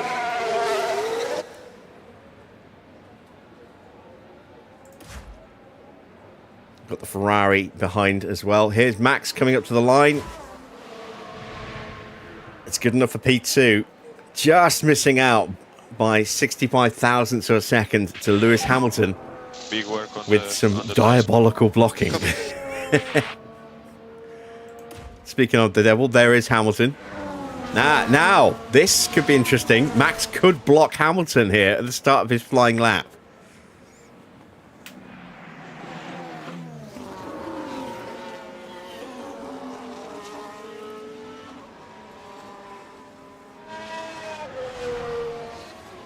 You say karma. Well, it won't be because it's the start of the lap, not the end of the lap. It will hurt him maybe slightly in the first sector, but I mean, last time someone did that to Hamilton in Q2, he went purple in the first sector.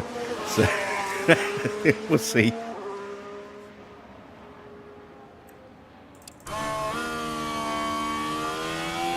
We are going to get our run.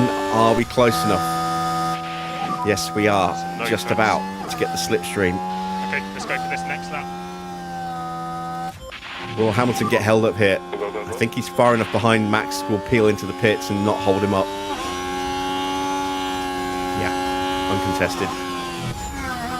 So, we have Bortoletto in front of us, but Bortoletto is on a flying lap.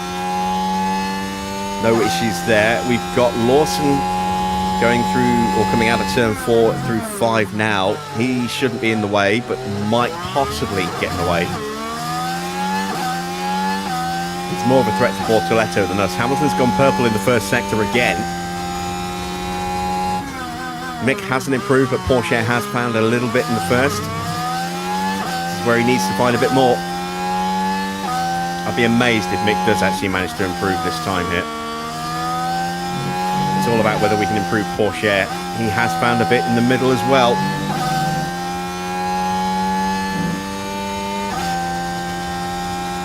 Bortoletto is P5.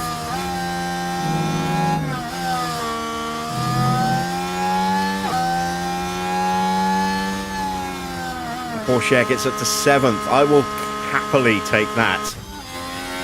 Hamilton up to the line. Extends the lead at the top by 1.5 tenths. Here is Antonelli.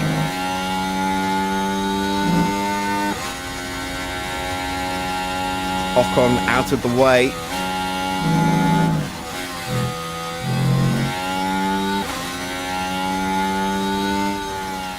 Antonelli goes 3rd.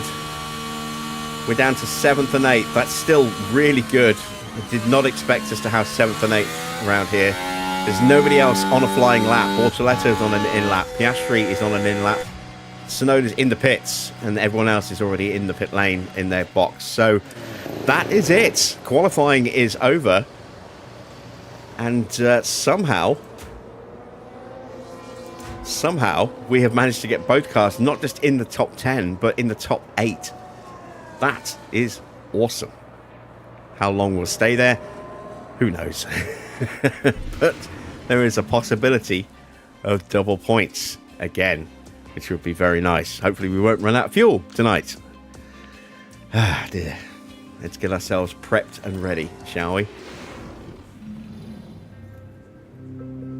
Here among the mountains in Austria, the teams are preparing for the 71 laps of today's race. 4 years on from the circuit being renamed to the Red Bull Ring, Max Verstappen became the first driver to bring an eponymous car to victory here in 2018. Spielberg's challenges are all about overtaking. The DRS zones here mean passing is very possible, especially if your tyres are in a better condition than the next cars. But get caught out having to manage less than fresh tyres, and you could be a sitting duck.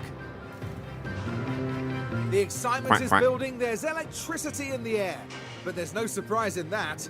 It's race day. Tell Farah's not in the chat because otherwise there would have been ducks all over the place. Right. Where is George? 22nd. Or at least he qualified 22nd. Let's take a look at the amended grid if there are any penalties to be applied.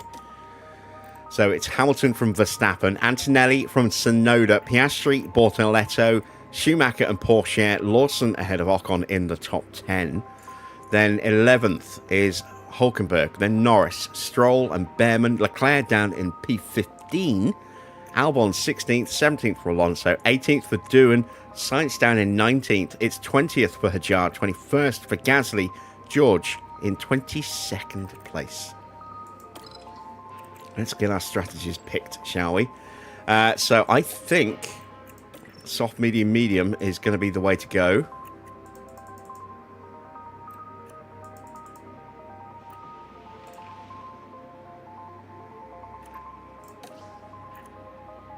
It's 5 seconds quicker than a one stop.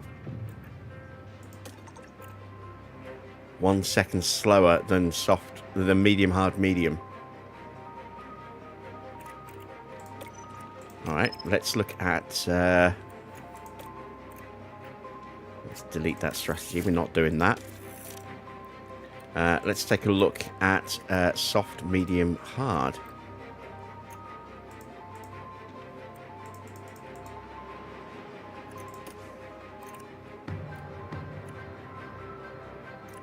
Second quicker. Gives us more durability in the final stint, which might be important. We'll start on the soft, medium, medium. We can always adjust based on whether we get safety cars. We don't have enough softs to do a soft, medium, soft because we've only got one soft for the second set. So let's adjust those tyres to mediums. There we go.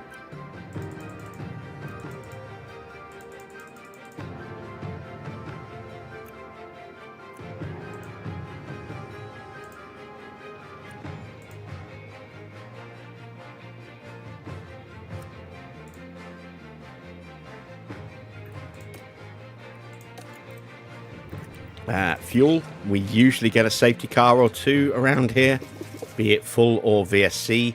1.4 kilos a lap. I'm going to take 6 laps of fuel out and just pray that we get a safety car. Otherwise, we are going to have to do some pretty heavy-duty fuel saving.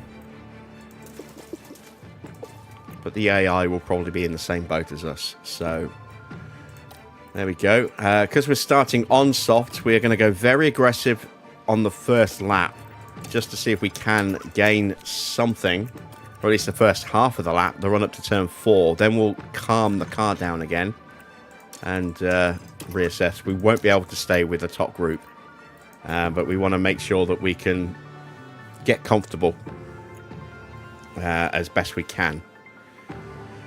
We are prepped and ready. The start of the Austrian Grand Prix is next.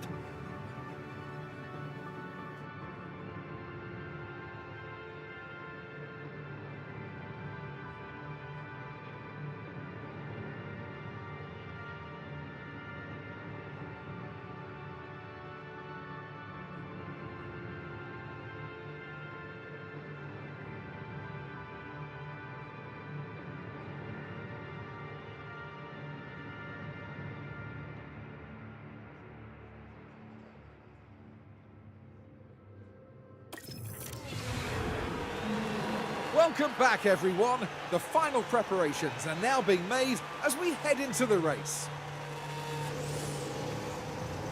Amidst the noise and fanfare of the occasion, a crucial moment now to concentrate.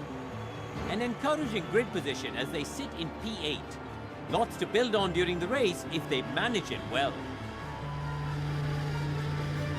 But remember, anything can happen in Formula One. The crowd are ready, the cars are ready. It's the Austrian Grand Prix. And it's lights out. Good start from Hamilton, good start from Antonelli. Antonelli has already got past Max.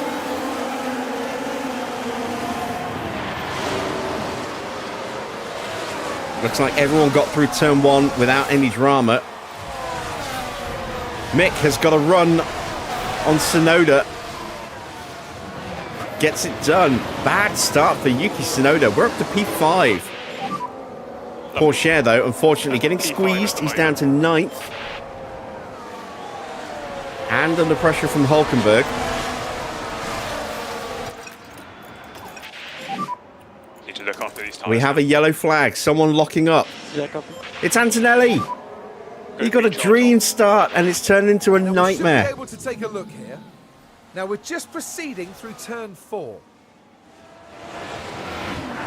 The wheels Oh, just lock huge up puff there. of smoke. We're just unable to do much about it. Oh, Kimi.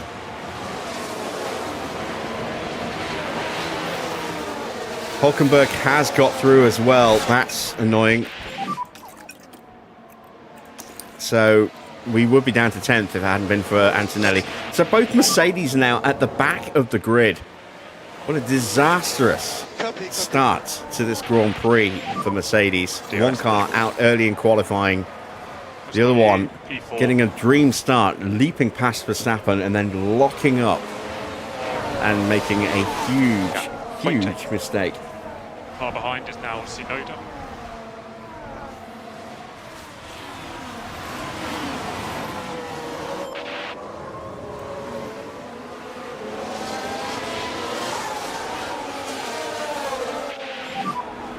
Stay disciplined.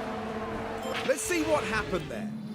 Now here we are tackling turn 3. Yeah, Yuki gets us back. Even though we had the DRS, we were never going to hold that position for long. Closer and closer to that podium. Now in 4th place. That puts us back into P5. We were in the nosebleeds of P4 for a brief moment. But we're still close to the back of Tsunoda, so it's not like he's about to drop us.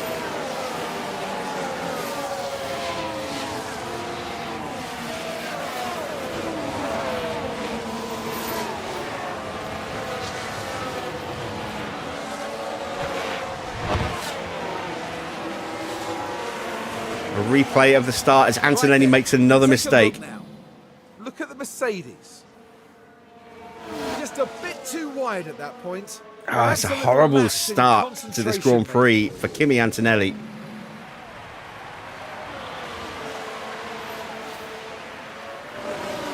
And here was his lockup at the very beginning. There he is in the gravel.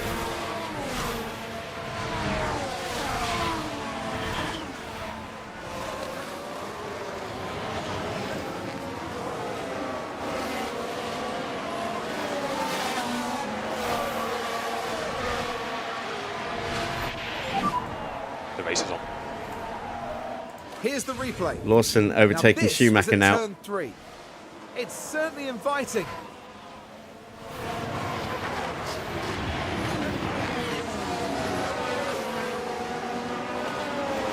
And the RB manages to get by.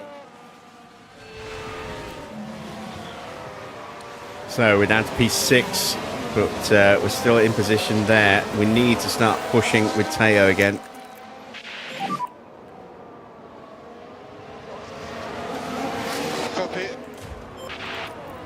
And I need to start pushing with Mick, or else Mick's about to get dropped as well.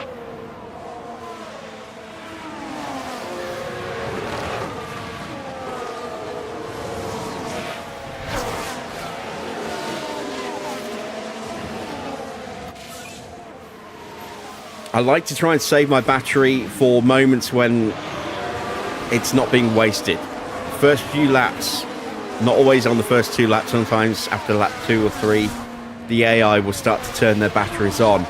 And if you've burnt all yours immediately, you're a sitting duck. Whereas if you can hang on for a couple of laps and then you can use it, then you have the chance of at least closing a gap back up if one's starting to open up, or maybe even get an overtake like this. We now make a move on Lawson, who's out of battery now.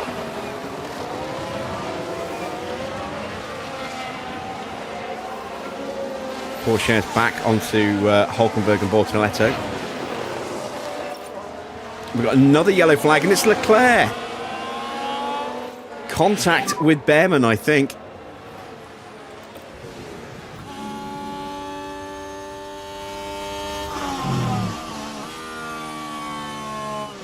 Oh, yes. Very much so. Behrman just sideswiping Charles Leclerc there.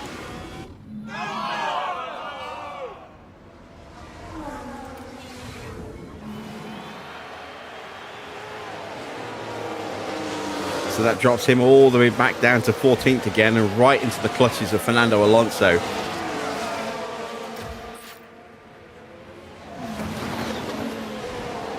A lack of straight line speed is definitely hurting us. But we're not using the tyres to the same extent that the Salvas are, so pace will come back to us. Here's a chance to get a lunge up the inside. We get the move done, and we get the DRS. And that is Mick up into 5th place again. Nice one. And now we're out of battery that we can really use. So you know you're doing the car in front. Gap 1.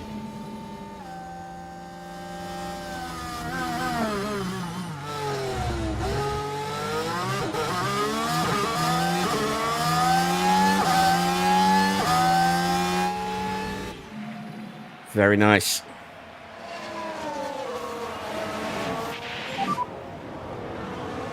We got a fault for Bortoletto. Copy. Porsche out of battery, out of DRS range, and with Esteban Ocon right behind. Even on hard tyres, I expect him to throw it up the inside somewhere.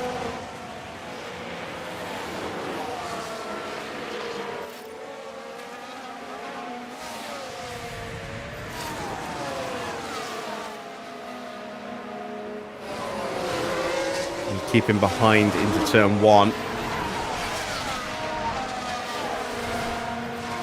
And Mick fend off Lawson. Oh, couldn't quite close him out, so Lawson will retake the place.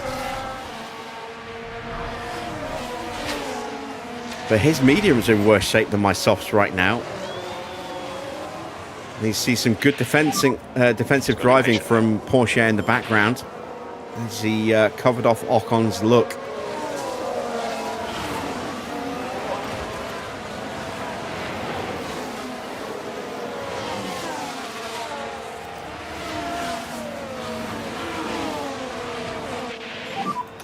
Tyres are looking good. Nice job. Understood. Recharge on. Recharge on.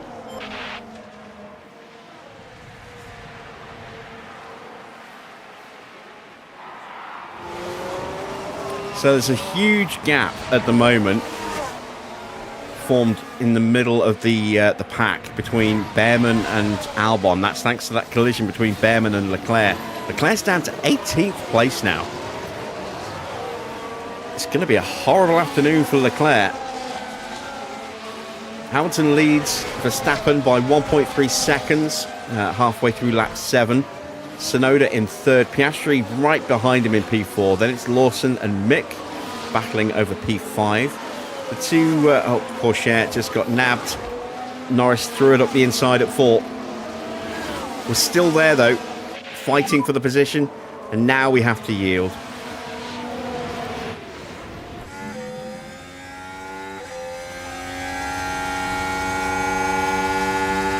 Just didn't have enough battery to close up to the Salvas, and that left us vulnerable to Lando, who had punched his way past Ocon. Ocon is swarming all over the back of us. Let's start to rebuild Porsche's battery. Copy.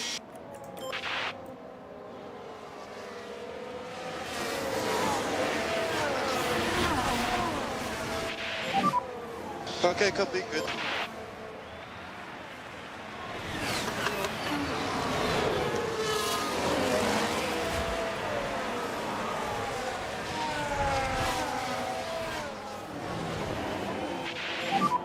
How are the tyres? Sauber's going head-to-head behind us. Hulkenberg throws it up the inside of Bortoletto. Have I lost the DRS already? Copy that. Yes, I have. My God. Norris has blitzed us. Well, I'm hoping that the scrapping Saubers will go slow and allow us to catch up. We're going to try and punch past Lawson on this lap.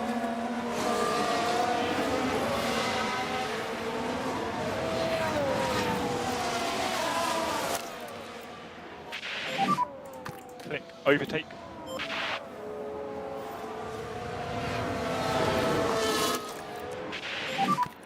Okay. Try and get Porsche back onto the group in front before Stroll becomes a problem as well. This is what I was kind of expecting. Qualifying so high always meant that we were going to fall quite away, or potentially fall quite away. Mick's actually hanging on a lot better than I was expecting. Porsche is doing about what I was expecting us to do. Down to 10th.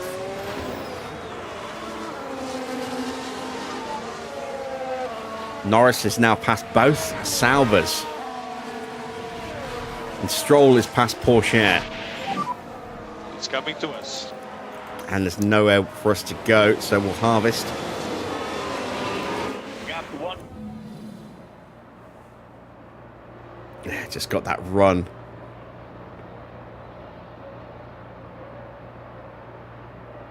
No for us to go. Bortoletto very slow out of turn 1. Yes! Yes! And that's the most excited I've heard Lance Stroll ever.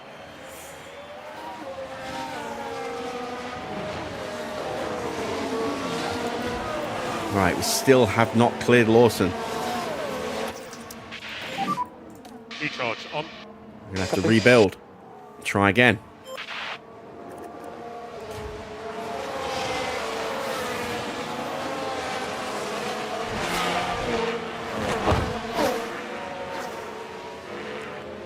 Piastri's up into P3. It is a 2-horse race at the front at the moment.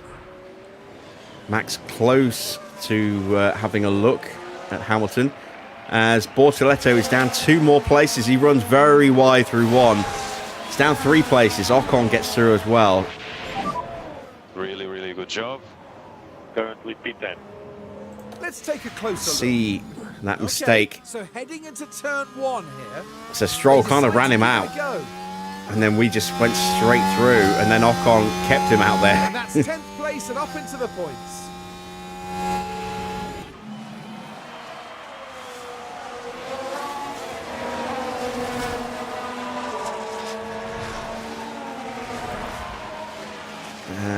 Let's see. We've got some damage to Leclerc and Behrman. We've got a fault on Bortoletto. Everyone else is okay for now, but a few cars' tyres are really struggling. Bortoletto's in particular, as are Ollie Behrman's, but we've got a few in the yellow band at the moment as well. Lawson, Hulkenberg's tyres are worse than Lawson's. Albon's tyres aren't amazing. Sainz, Alonso, Leclerc, both of the Mercedes. Antonelli, obviously, from 2 lockups.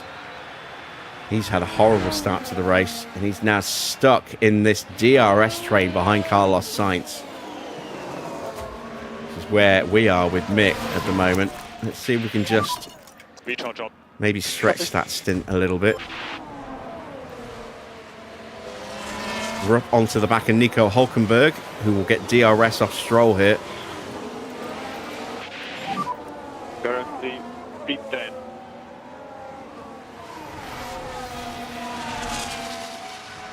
Gap 05. Gap 09. What happened to Hulk and Bortoletto? They fought, they got caught by others while they were fighting, and their tyres are Races on. falling apart, so that's really hurt their pace. why I'm going to start protecting mine a little bit while we're stuck in dirty air.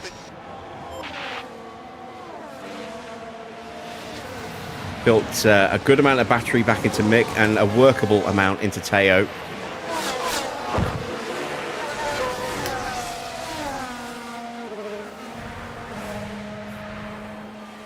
So now we'll just try and build an extra couple of laps worth of running into these tyres.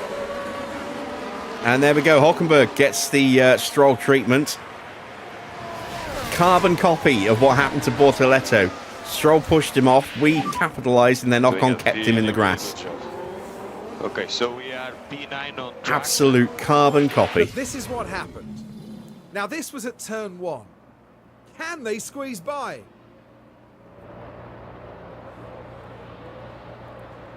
And the overtake is made.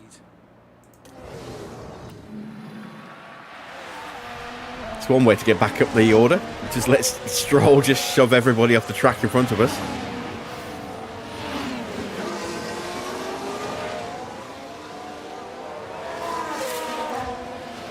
All right, Norris right behind Mick.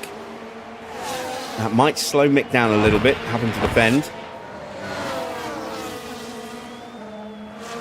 Norris looking very feisty. Very feisty.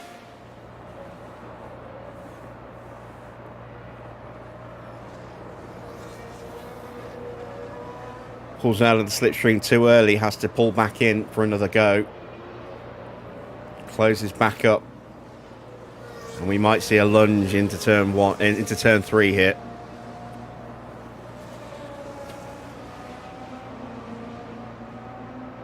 And he does, he dive bombs us. But we have a slipstream as well as the DRS, and that pulls us through. It's a fault now for George. A disastrous day for Mercedes gets even worse.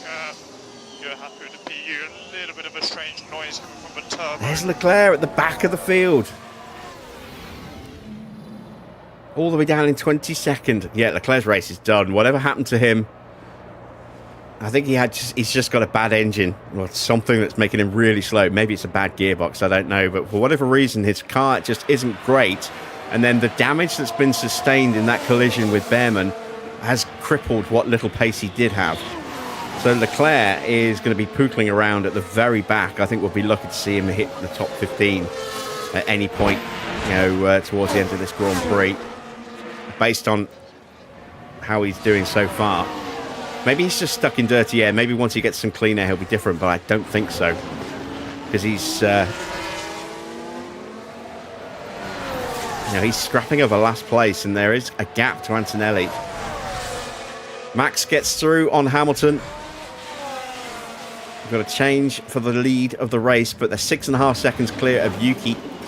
There he is. Piastri now right there with him still.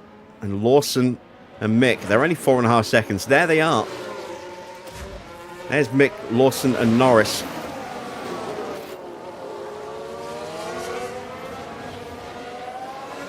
Lawson's pace isn't great. Stroll's actually closed the gap up. See, we're doing 108s. Stroll did a 107.4, and we did a 107.4 because we're tucked up behind him. Ocon's with us as well. Surely now's the time to push past Lawson. I'm going to try, but with the realistic racing mod, it makes it very difficult to overtake. Unless you have a significant advantage. Tyre-wise, we're actually slightly more wear. But we are on a slightly faster compound. But our car is the slowest when it comes to top speed. It's pretty much about the slowest in DRS as well. So I don't know if we'll actually be able to get the move done. We might get it done, but I don't know if we'll be able to pull away. We'll get another bite at the cherry here into 4. DRS opens up again.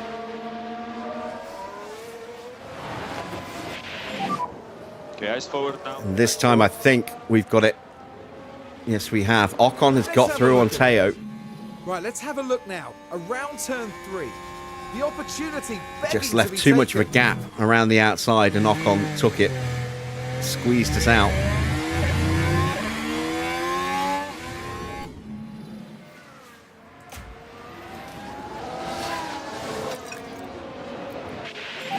turn his tyres back up again. Now, try to get a good pace. So let's Now just we see a can see replay of what our move happened. on Lawson. We're following the action through turn 5. It's there for the taking. Got the move started through 4, finished it through And Mick 5 Schumacher says, "Dankeschön. in the Thank braking you zone very for much." 6. But I don't think we'll pull away from him.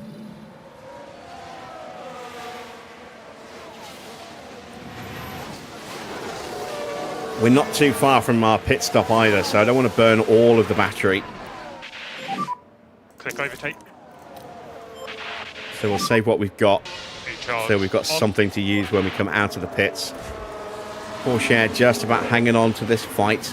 Behrman and Sainz boxing. Whoa, Sainz impatient there, trying to get through by going through the back of Behrman.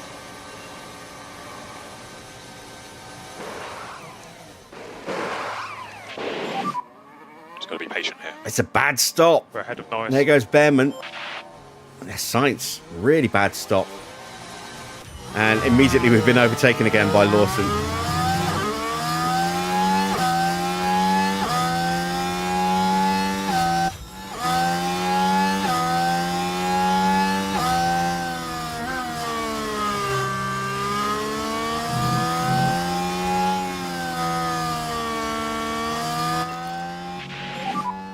Close the gap.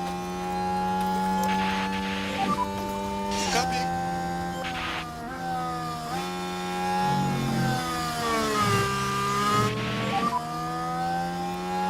If we can give it a couple of laps. Be ready. Copy. Let Lawson fight Norris. We've never even got the opportunity for that to happen. We just don't have enough pace. Oh, Leclerc's out. We are boxing.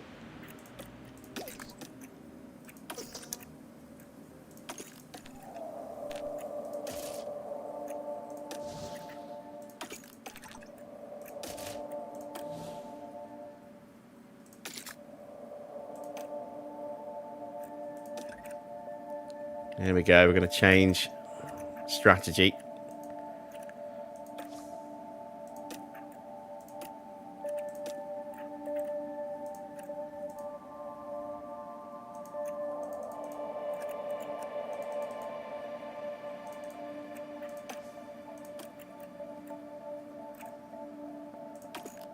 Wrong button.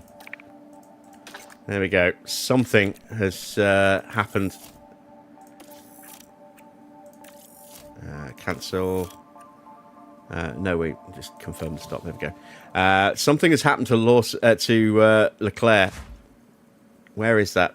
Oh, he's gone off at turn 10. Look, spun off into the barrier. Oh, that's a big, big shunt.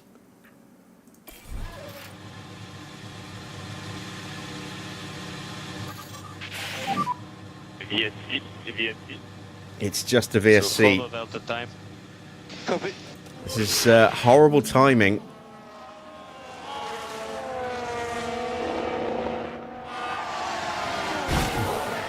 Horrible timing for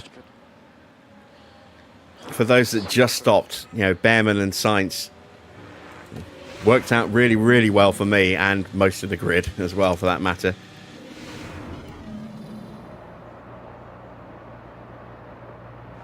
Here we see it from the overhead angle. Yeah.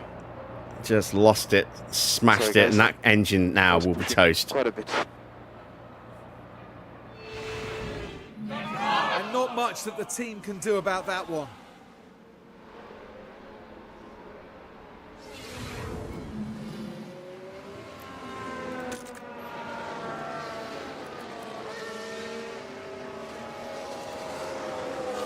So I'm expecting Lawson to There's a big box in crash. front of us. Stroll, Albon, Hulkenberg, Alonso, Russell, Antonelli, Petjar. watch Everyone else might well stay out.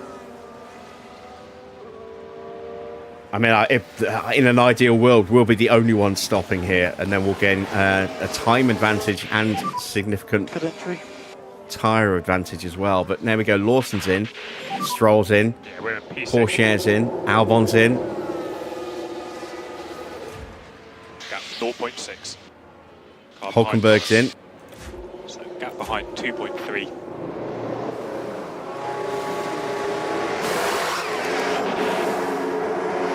Two 2.6. 2.2. Beautiful.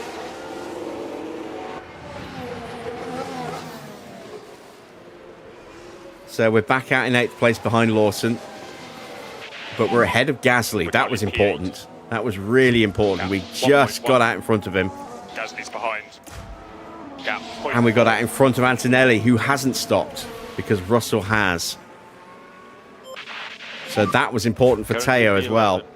Getting out in front of Antonelli and putting Antonelli between us and Stroll.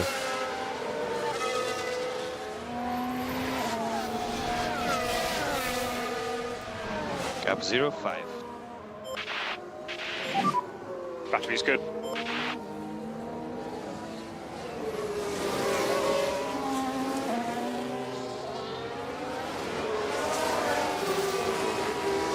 There is the cause of the yellow flag.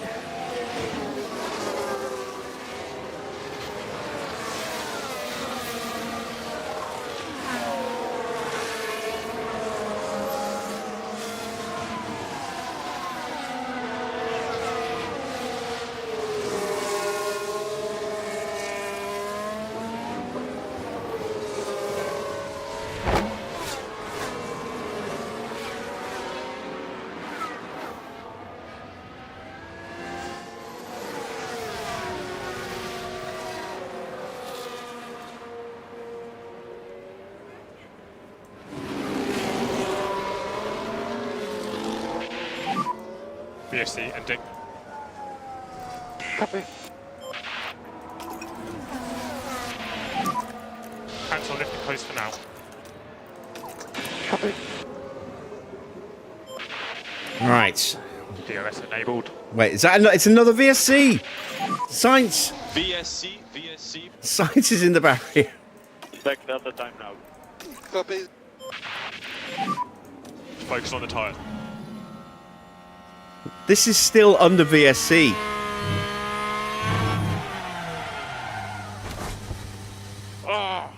The track hadn't even gone green. It was literally just about to go green, and then that happened, and it instantly went back to yellow.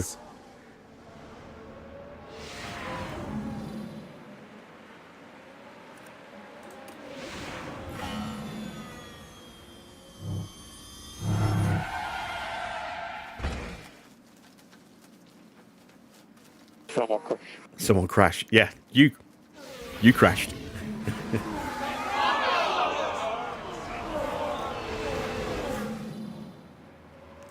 So back into saving mode again.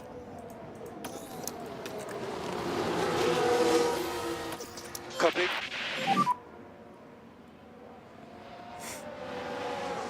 Okay, copy. Sauber rebranding as Audi. Copy. Yep, we're updating Sauber into Audi for next season as well.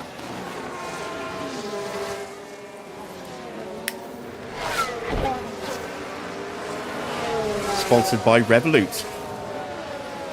There we go. Antonelli is in. So that removes that block between us and Stroll. Yeah, he's okay. Hadjar in as well. So that was quite lucky for Kimi. Couldn't stop because of Russell. But now he gets to go out anyway.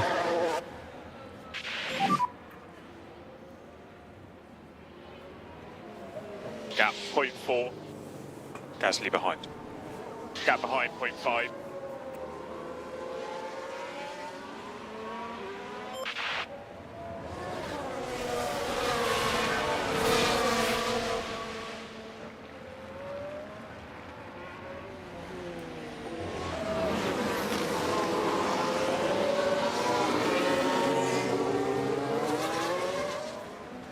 And once again, a replay. You can see the track went green and then immediately went back to yellow again for a second VSC. We just finished clearing away Charles Leclerc from turn 10, only for Sainz to park up in exactly the same spot.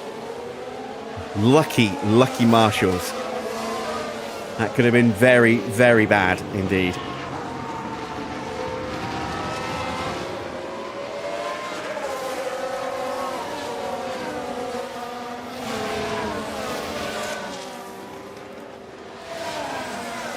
Evening, Farrah.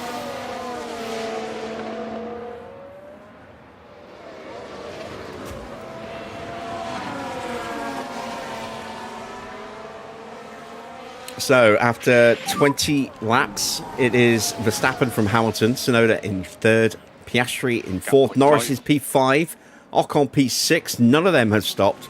Then it's Lawson and Schumacher, 7th and 8th, who have stopped. Gasly and Doohan in 9th, 10th haven't stopped yet. We are about to go underway again. VFC ending. We've been able to save quite a bit of fuel, Overtakes available. thanks to those back-to-back VSCs. Let's see if we get another one. Track is green. DRS enabled. I'm immediately watching at turn 10 to see if anyone goes off. Keep working those tyres. Look at this train of traffic here behind Bortoletto.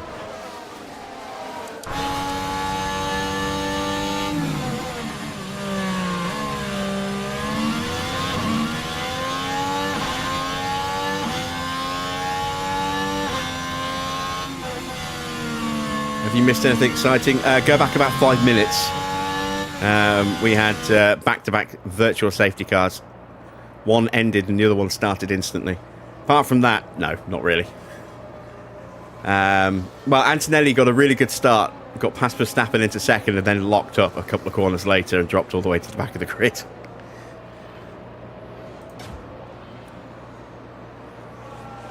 Having a look, trying to squeeze on through against Lawson, who is on hard tyres.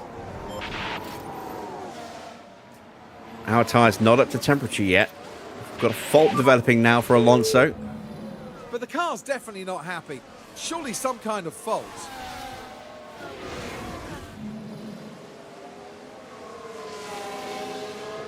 Hamilton sets a new fastest lap. Max is still right with him.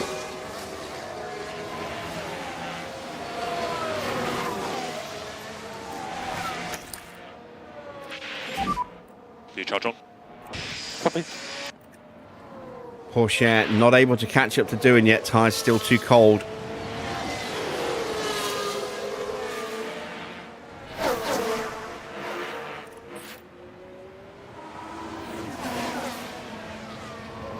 Stroll sets the fastest lap in our slipstream there.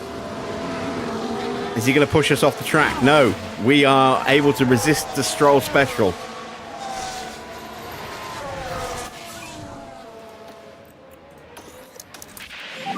I personally don't think we need Isaac.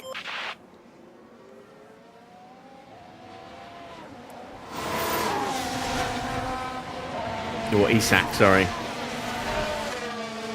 I don't think we need him. I think we've got enough strength in attack now that it would cause too many issues, and the amount of money he would want as well in terms of wages is ridiculous. So The tires are now in the window. Come on. Copy. yeah, I think we'll be okay. We've got some really good young players, you know, who've had a promising start to pre-season, giving a good account of themselves, building on last year.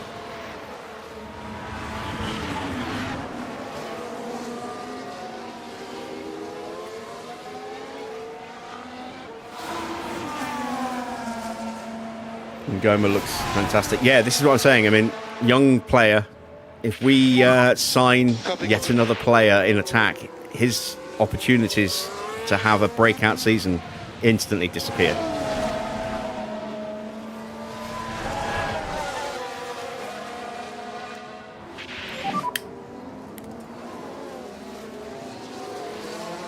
Wow, Albon coming through with a vengeance there. Get past Stroll and then immediately dive bombs us into 4 as well.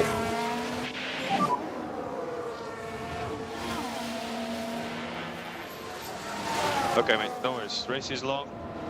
I think we're in really good shape here, considering that all the cars in front haven't stopped. We're only 6 6-ish seconds, 7 seconds behind Ocon. So he's going to drop way behind us. We're going to get ahead of Norris. Yeah, the front four are going to stay ahead of us, I think. But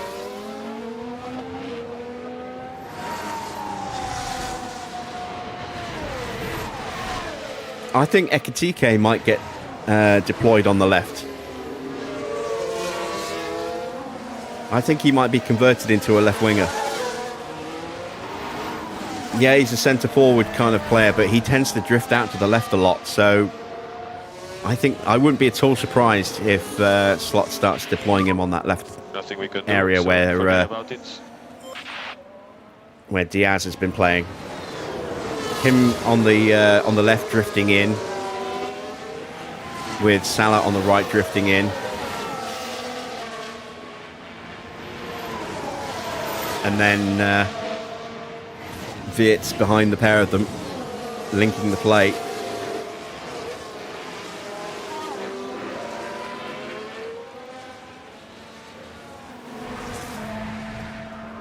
Yeah, I think that's what that's my personal thoughts, is that it'll be Viet's playing in that sort of false 9 role that works so well with Firmino behind, sort of dropping back and creating the space for Salah and Ekitike to run into. And he's there to score goals himself as well. That's what I think the lineup will be. Whether it will be or not, I don't know. That's speculation on my part, but it makes sense. Press and hold, overtake. Copy.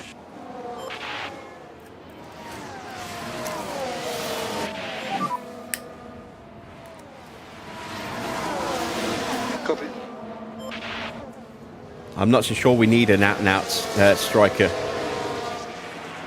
with those two up front and Wirtz behind them.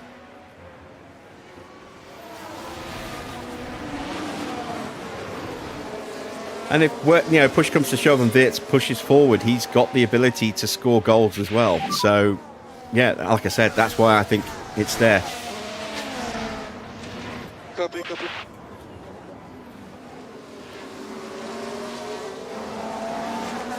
Haven't completely shafted Newcastle. Newcastle have been shafted by Isak's agent, who's been in his ear saying, you should be getting this amount of money and that amount of money. And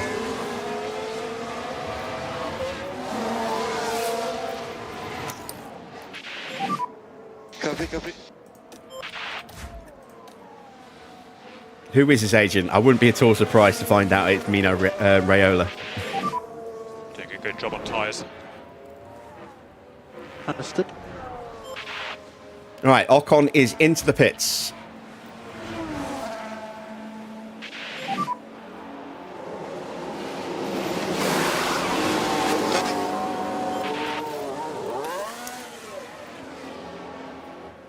And he's going to come out. Oh, spin for Oscar. Still hasn't been able to get past Sonoda, and that has created a big gap Just now. got a snap.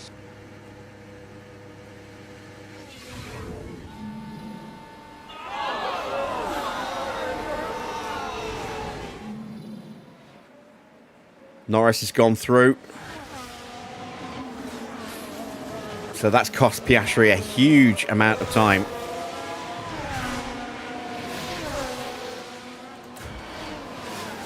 All right, we are past Stroll again and Doohan.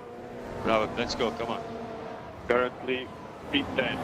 And Hamilton is in, going for an undercut on Verstappen. Gap 1.5 behind.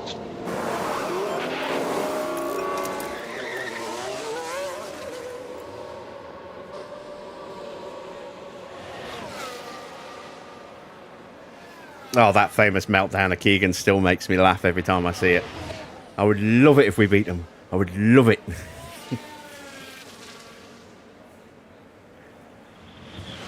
And of course, Benitez had his own moment in 2005? 2005, 2006.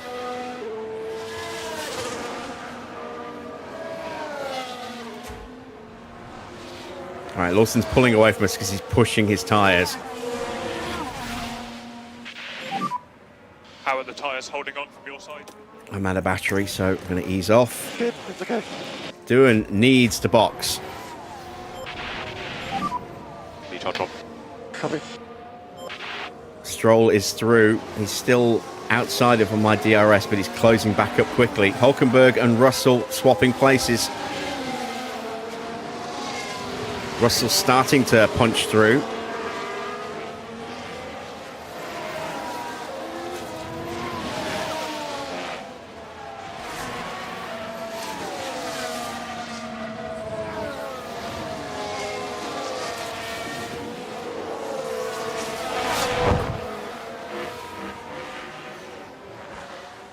So Gasly and Doohan are both in. Doohan's going to have to stack.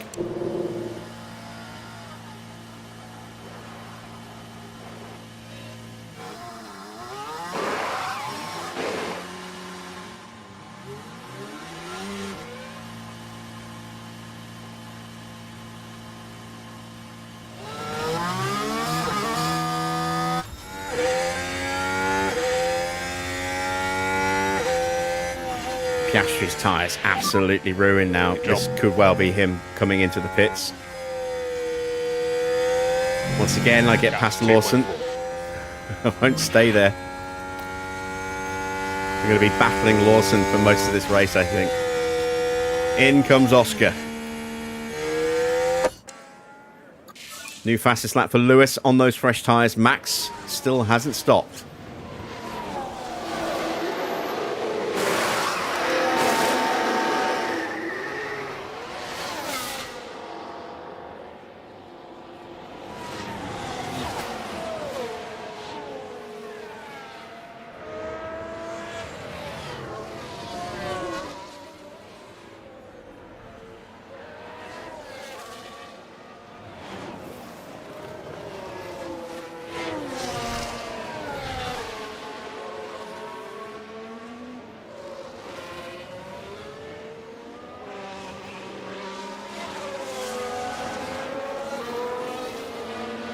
The problem is, Jonesy, is that football is now global in terms of commercial rights and marketability, and Newcastle are not anywhere near the level of the big clubs in England when it comes to global presence. So they don't have anywhere near the same kind of commercial income to go into the balance books.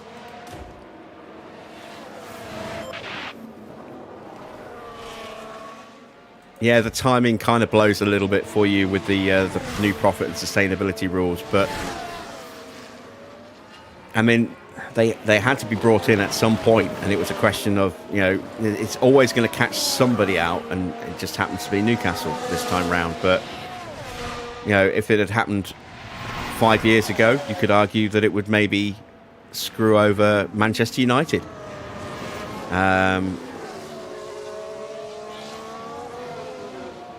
Who have spent an absolute fortune. And one thing that Chelsea have always done is buy a huge number of players and then immediately loan them out to offset the wages. Get on the rhythm, come on. That's one thing I've never liked about Chelsea, is them having like a 45-player squad with, you know, almost an entire, you know, first-team squad out on loan at other clubs all across Europe. Some players they buy, they immediately loan out. They never even see, you know, the subs bench. They come in purely just to stop someone else from buying them. They send them out. If they're any good, they might bring them in back, you know, bring them back home and actually put them into the squad. Or they'll just leave them in loan limbo, which is a terrible thing for a young player's career, to just be constantly being farmed out to, you know, different teams on loan every season.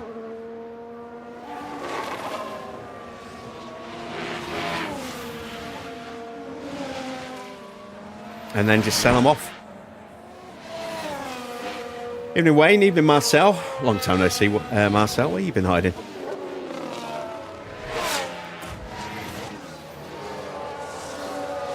So, Max came out ahead of us.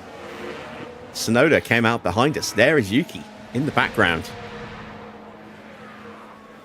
Porsche and Stroll still battling away. George Russell has caught up to the back of us now. And there's Antonelli as well. The Mercedes are starting to punch through the field now that it's not one long big train. They're starting, and it's spacing out. They're finding the gaps and exploiting them.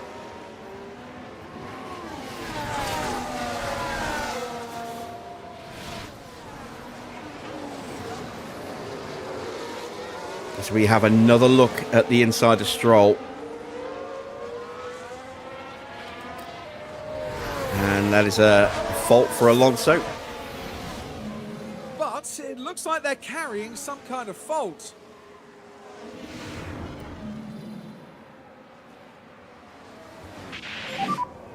And again, we couldn't get through. I'm going to try and actually punch clear of Stroll on this lap. No looking in the mirror. Norris Still into the focus pits ahead. now. Come on.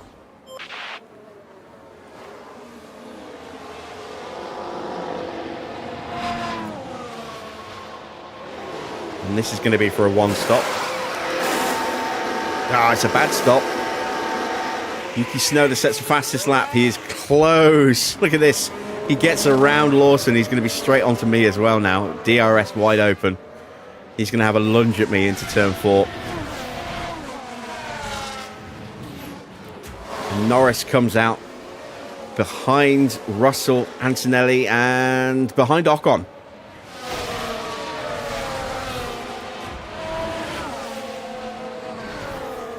Here comes the Tsunoda lunge.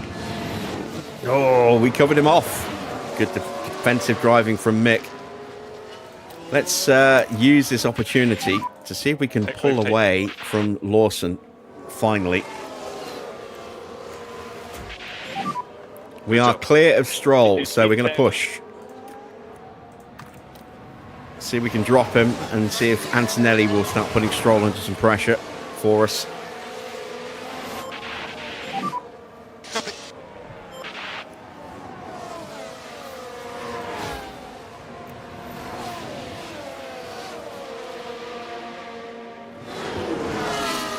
Still we hold back Tsunoda. And that's Albon. He's punched all the way up to Lawson and gets through.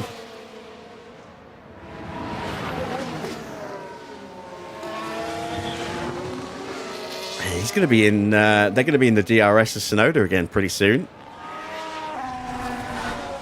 And still battling it out. And we are still keeping Tsunoda behind us. This is excellent stuff from Mick today.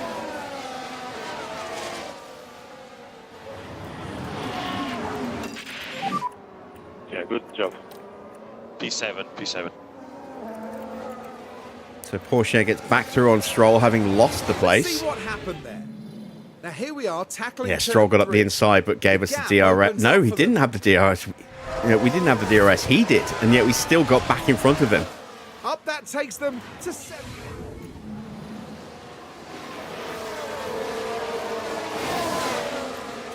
All right, that is it. No more battery for Mick. Recharge on. This time, we're not No going to be able to DRS. hold him back. No DRS.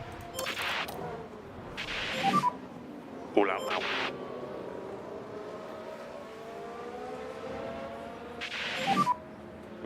But we kind of want him to get through so that we can use him to pull away. And we've just given it to him again. Ah, and Stroll and... sorry, Tsunoda and Albon are right there. Look, Lawson and Albon even are right there. Still, Yuki Tsunoda can't get through. Wow. I am amazed by that. We have just about broken the 1 second. Stroll did get DRS, but now we have the gap. We have no battery left, unfortunately. We are going to be boxing very, very soon.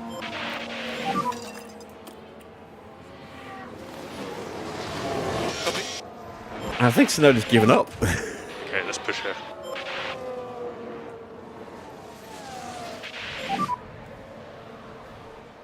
We'll give it a couple of laps.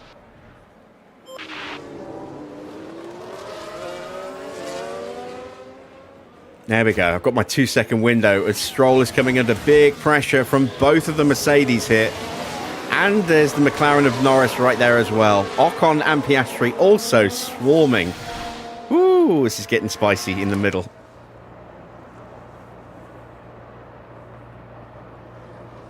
Antonelli goes through. George can't quite make it. And that leaves him vulnerable to Lando.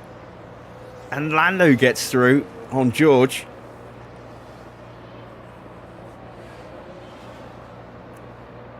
And here comes Ocon. Not quite close enough.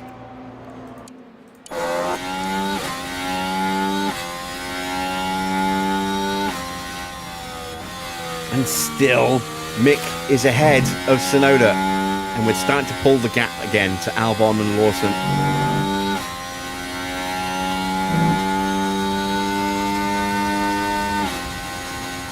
George feeling the need to go defensive there with Ocon so close to him.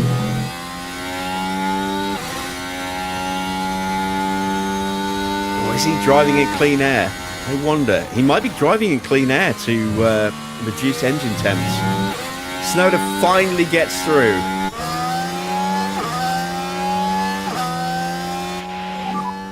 Just got to be patient here.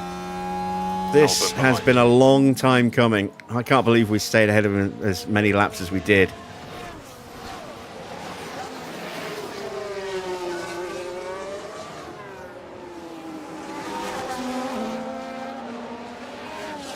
Yeah, that's good.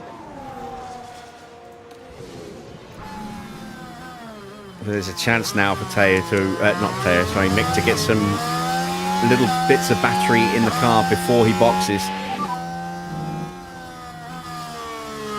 If I can stay close, I'm expecting Tsunoda, now that he's 2.6. through, to take off like a rocket. The race is on.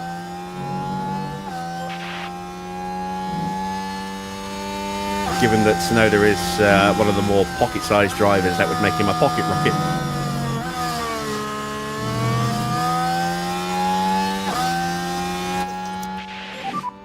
V-charge on. I'll get my coat.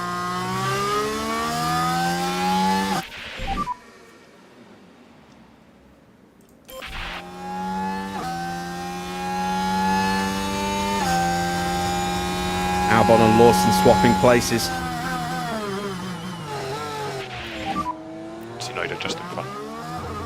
And we've opened up a 4-second gap now, which is excellent news. So stay disciplined. Recharge on. Porsche being closed down by Antonelli. Norris is through on Stroll as well. We've got a yellow flag out there. So we're running wide. Doing locking up at turn Now 1. we should be able to take a look here. So here we are following the Alpine. Things look fine here. Oh, and the car locks up. And they ended up their own passenger.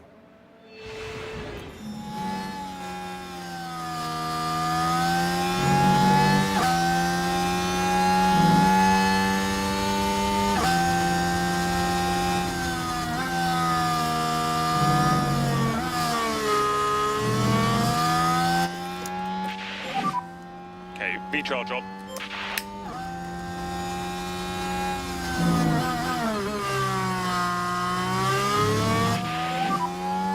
Tsunoda in the car in front.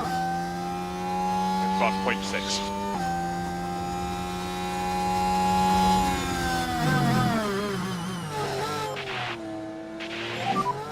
That is good. Alonso's car's getting worse. And yeah, a terminal failure. Absolutely gutting.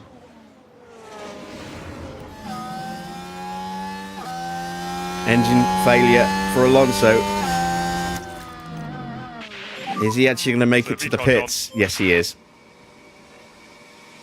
And there we go. Alonso is out. No VSC then.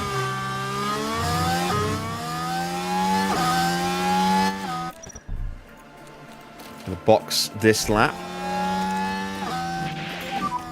What do you got? Okay. Box.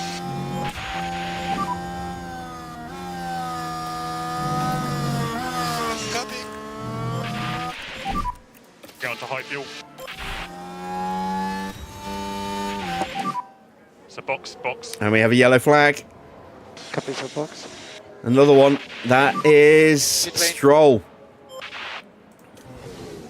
Here we are down at turn 7. Oh, and they need to be watching those track limits. And you really can't do that too often. Just with kicking these up gravel cars. all over the place. Gets himself back onto the track. So, Porsche had a 2.2 second stop, I believe. Let's see if we can get another one. Be nice if we can get one for Mick as well.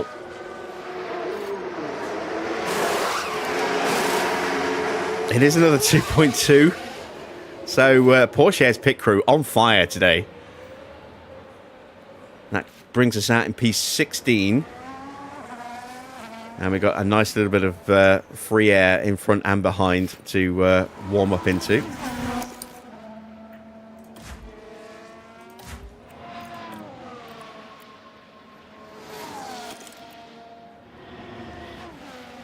New fastest lap for Max as he tries to hunt down Hamilton. He's 5 seconds behind. Tyres are healthier, but he did run several laps longer than Hamilton on that last set of tyres. I still have no idea where we're going to end up finishing.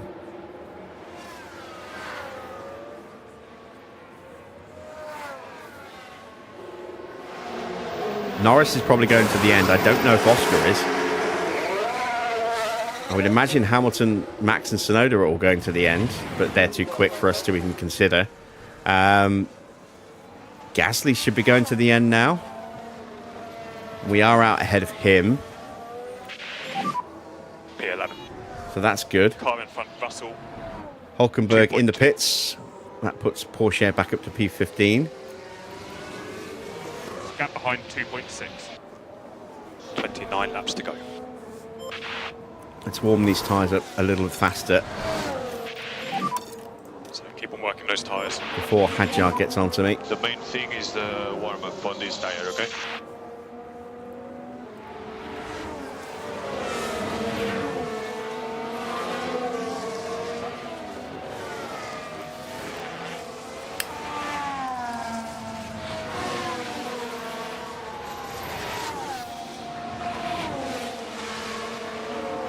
New fastest lap for Lando Norris. A 104.993. He is closing in on the battle between Lawson and Albon, who are not lapping all that fast at the moment. 107s. That's mainly because they're getting DRS overtakes on each other. They are much slower than the freshly shod McLaren of Lando here.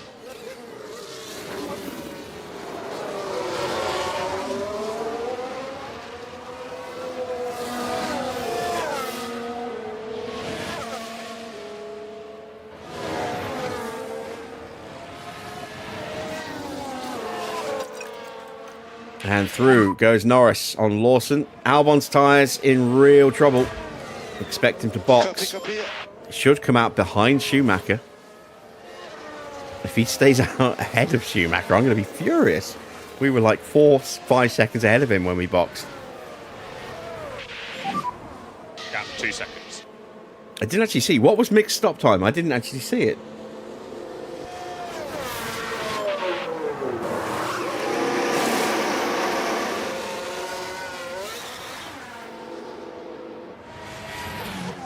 So, can we get out? Porsche might get ahead. Russell in front. He's caught Stroll. Gap 1.8. There's Albon.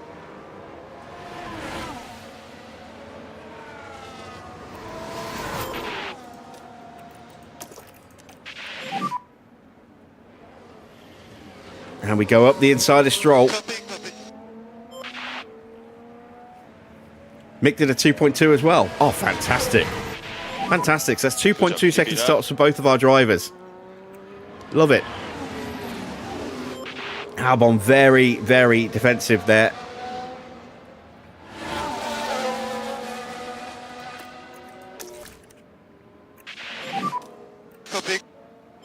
Oh, and we got a bad exit and he's just exploded away from us.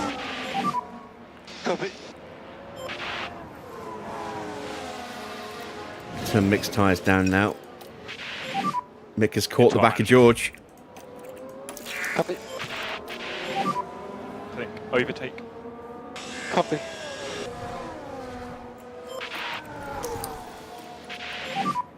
Copy, copy. Up the inside, gets the DRS as well. And that's a lovely move. Mick back into 9th place. Good job. Bortoletto with the new fastest lap, a 104.80. 1.7. Nearly 2/10 quicker than Norris's effort. 2.223. Oh, that's the quickest stop of all of us so far today, I think. Well, out of my 2 drivers, out of all 4 stops we've made.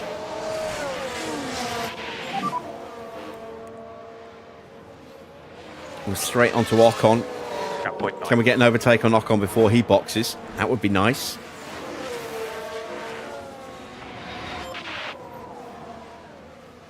Antonelli gets past Lawson. Antonelli's had a really strong recovery considering the disaster of his race beginning. He will have been helped by the VSC, plural, the VSCs.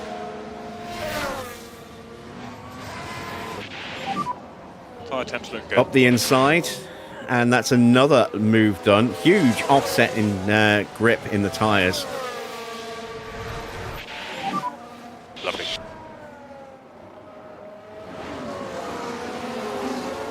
Porsche has been dropped by Albon, but that Williams is much quicker than us this year, so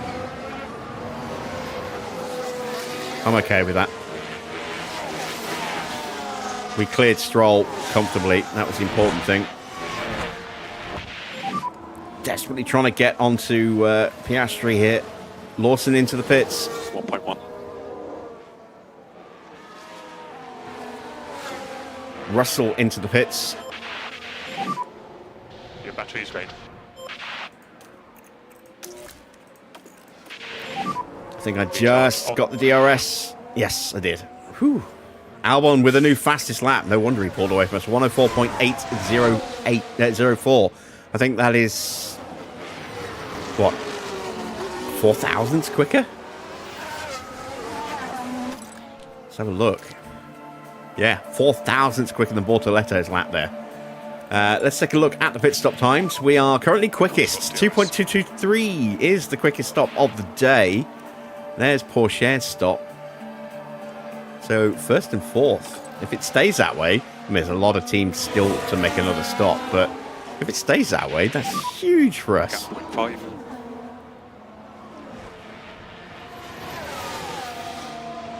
So Lawson out behind Teo on a brand new set of soft tyres. Interesting.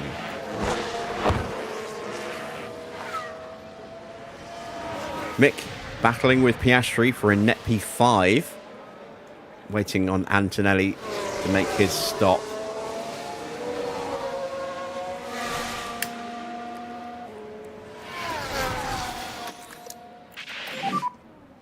So V-charge on.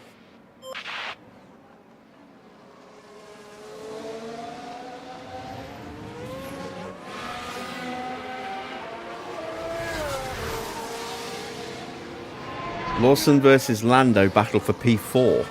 What are you talking about? Liam's in 13th place. Norris is going to the end.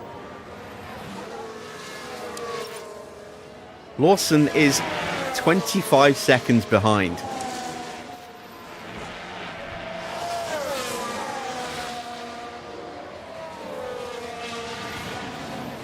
All right, we'll leave Mick to his saving and charging ways, because Teo has caught Isaac.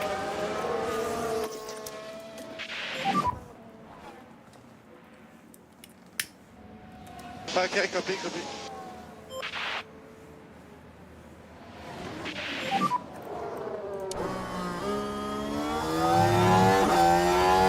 Gap 06. Head down, come on, head down.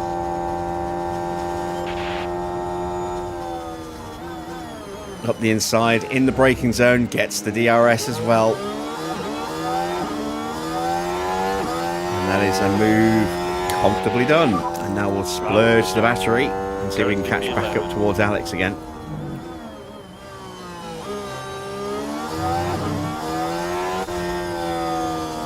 Mick's still riding Oscar's coattails.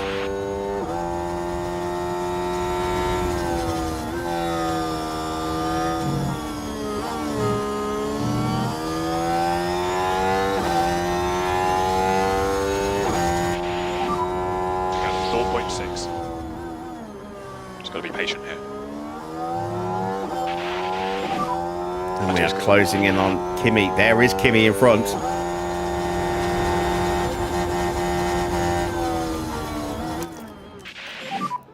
Click, overtake, overtake. Go around the outside. Get the move done with the DRS. And we can punch forward now. See if we can get past Antonelli before he stops. Maybe even drop Piastri in the process. Mick is on fire right now. 1.4. Porsche is closing back up the cars in front. Albon's already cleared Gasly and dropped him. He's on the back of Ocon now. So I don't think we're beating Albon unless his tyres really fall away. Currently P6. 0.9. We should have plenty of rubber in reserve Gap behind 1 second. for the last 5 laps as well. Ocon's into the pits. And Russell with a fault. He's been lapped by Hamilton.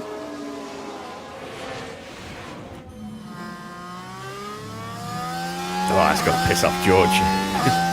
Beating Hamilton when they were teammates. Hamilton goes to Ferrari and laps him. The race is on.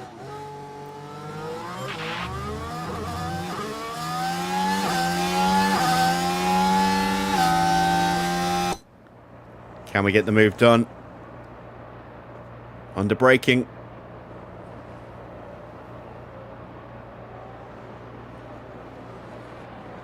Oh, Antonelli just fighting us off.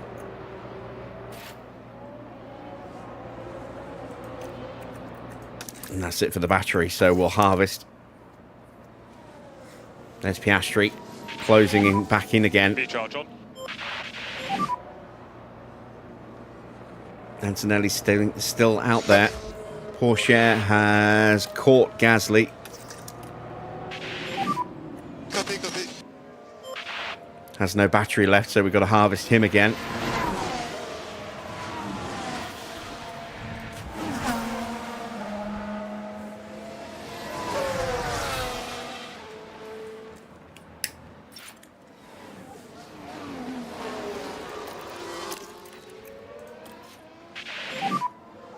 And there we go, move done. And once again, up the inside, grabbing the DRS on the way. Lovely stuff. Car in front, Norris. Norris is going to get straight through as well, I think. Oh, maybe not. Antonelli squeezed him. Antonelli really squeezed him. We'll charge the battery. We desperately need a Hamilton crash, I'm sure all will agree. No, Farah. Some will agree. Probably quite a few will not.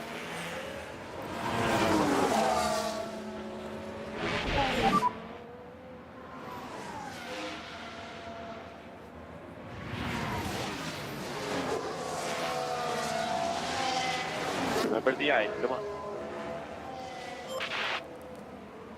Gap has come down a little bit. It's less than 5 seconds now, and Verstappen does have better tyres.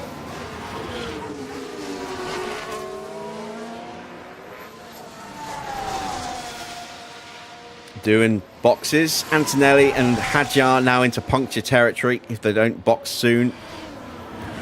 New fastest lap for Ocon on soft tyres. We again take that up the inside route, grabbing the DRS. And that is the move not done because Gasly's fighting it. All right, this is for position. It's not because Gasly's tyres are in terrible shape. So we will continue to harvest. Come on, eyes forward, come on. And then we'll try and get him on the next lap. Piastri still cannot get past Antonelli. Thank you for doing me a solid here, Kimi. because Albon has caught up. Albon has definitely got the pace to take positions and points away from Mick today. Gap 03. Albon's going to take points and positions away from Piastri. Maybe. No. Oscar shuts the door. And I just get this feeling that Kimi's going to puncture. He's going to try and stay out and puncture. There we go. Oscar gets up the inside.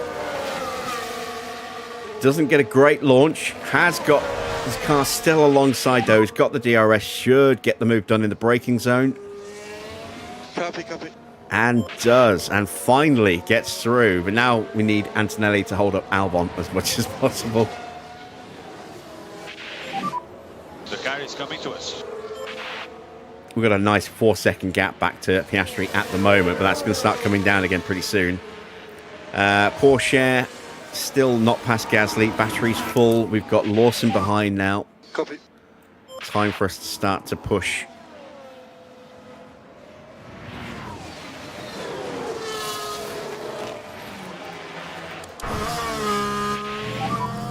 Gap 05. We need to focus on going forward now.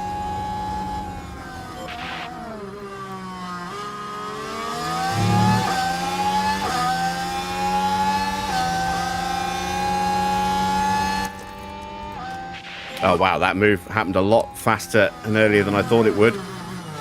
Copy. Can we out-drag Good job, good job. Gasly? Yes, we can. Okay, so Gasly will slot in front of Lawson.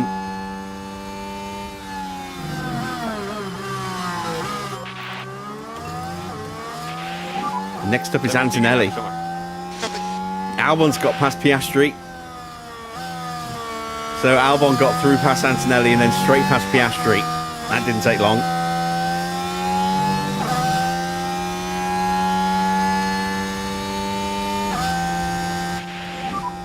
How about this? 15 laps to go. It'll be 14 for Hamilton in just a couple of corners. We might even just see him. There he is, right at the very back of the shot.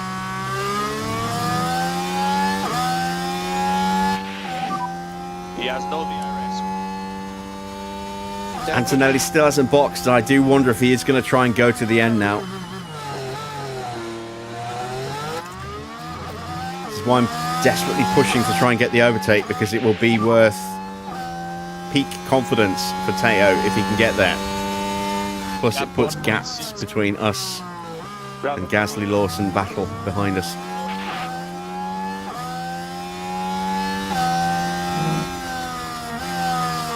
Max having a tricky time getting through the traffic. Hamilton in clear air now. Max still has to get past Russell and Isaac. He gets past Isaac. Russell's next.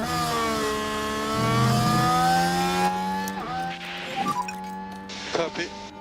I'm worried we might not make it. Fuel-wise, I'm hoping that we're going to make it, but I'm not confident.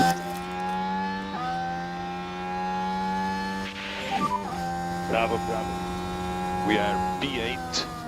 This is why I need a VSC puncture from one of these two to help me out.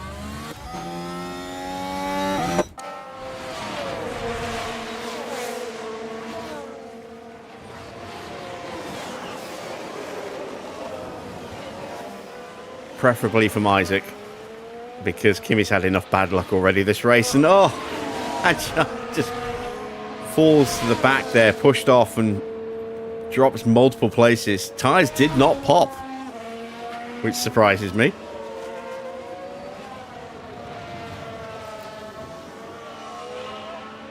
It's going to be really tight on fuel. We might just be able to be okay, but a VSC would definitely make things more comfortable.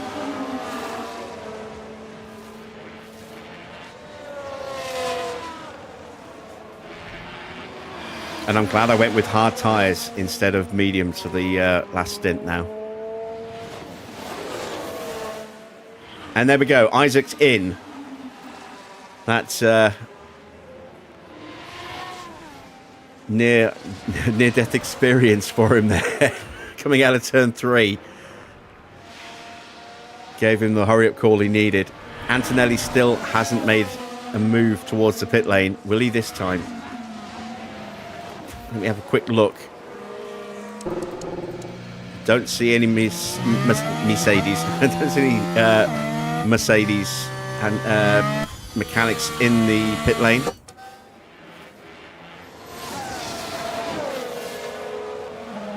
Gasly's through, but Lawson's still stuck behind him.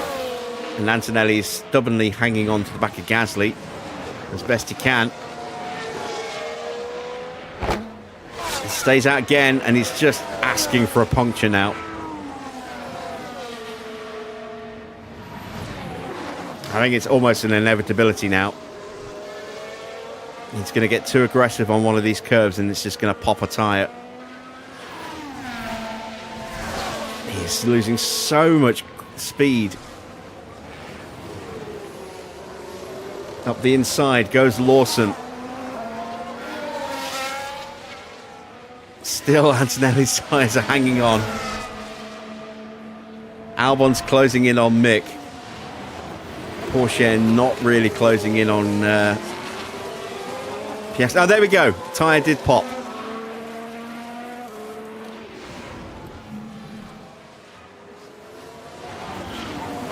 Yeah, went over the curb on the approach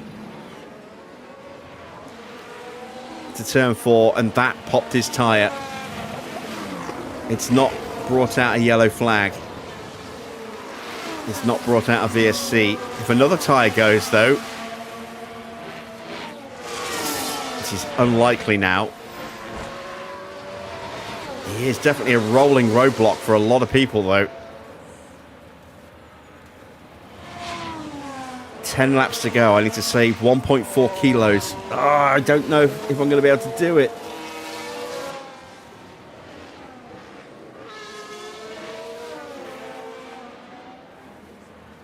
Please let me get home and hosed. I'm on for monster points here. 10 points for Mick. 4 points for Porsche.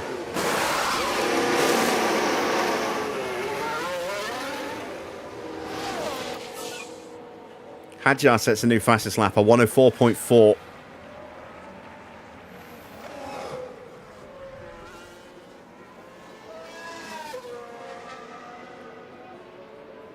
And Kimi is out on a brand new set of soft tyres. Which begs the question, why did he wait until his tyres exploded before he put them on? 1.3 kilos. How are the tyres? And we have 10 laps to go as Hamilton crosses the line to start lap 63. I don't know if we've got enough laps left. I really don't.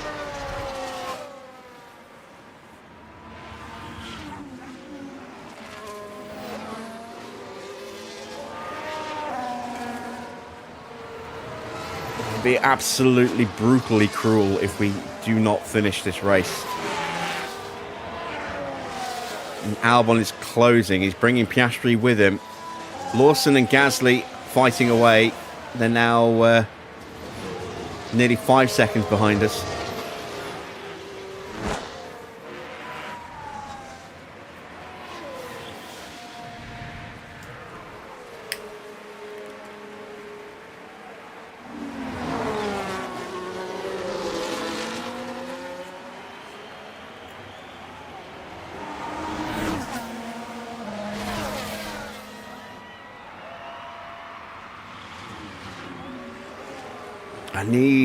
I need a VSC or a safety car, a red flag even.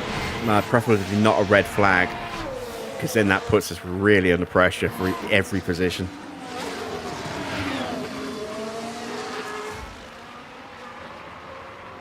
Gasly and Lawson still fighting, and they've lost another 1.5 seconds as a result of that fighting. That's Hamilton. Oh, actually, if Hamilton can lap Porsche will be safe. He's not going to catch Mick, but he might catch Leclerc.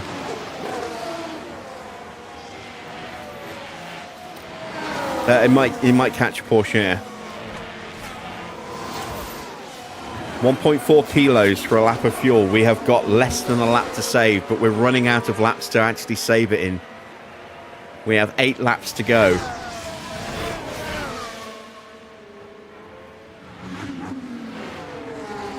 Oh, I am really, really nervous now.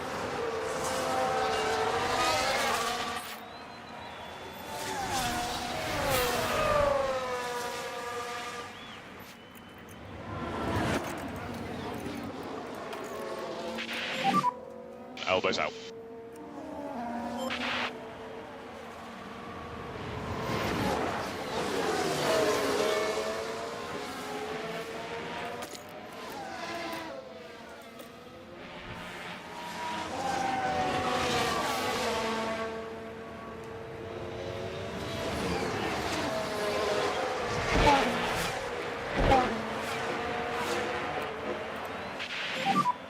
Understood.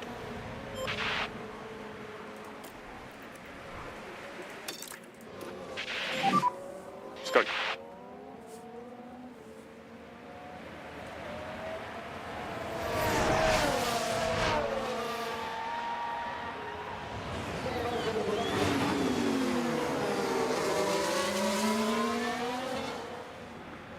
Alex gets through. That might not be Just the worst thing. Maybe the DRS, 0.9.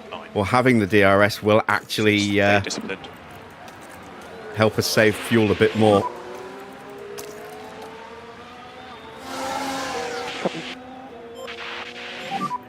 So for more energy, press and hold, overtake. Yeah. Antonelli with a new fastest lap, a 103.6. That will probably be the fastest lap now. Manage your pace. Copy. Recharge on. Copy. 6 laps to go. Copy. 6 laps, 0.8 kilos. It's going to be right down to the wire here.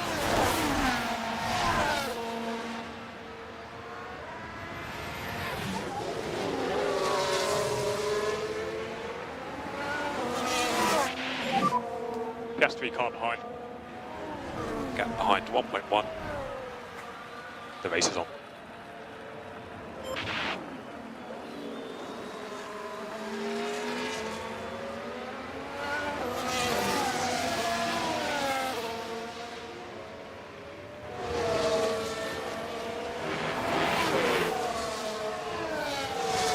We have the tyre and the battery to take the fight to Albon. We've got a yellow flag. It's someone off at turn 1. It's Kimi. But it's just a lock-up. So here we go, heading into turn 1. And the car just locks. But that's just the risk you take. The later you leave Just it. snatched that rear left.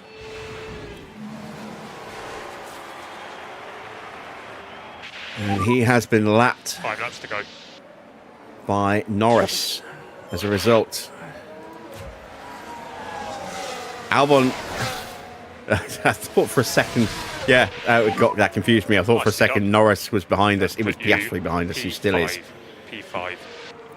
Norris just in front.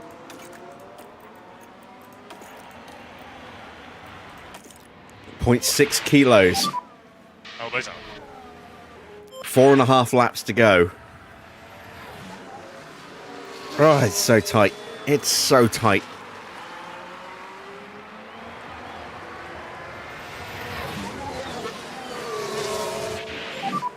How are the tyres? Starting to struggle to the clear.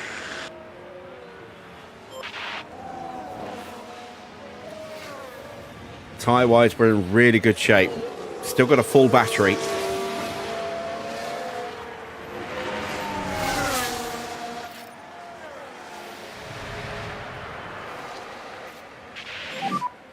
There's 4 remaining.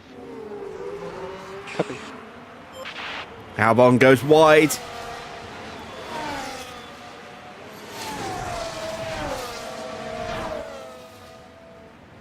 Hamilton crosses the line. 3 laps for him. I don't think he is going to catch Teo. 0.5 kilos. 3.5 laps to go. Oh, I can't watch. I will cry if we don't get home.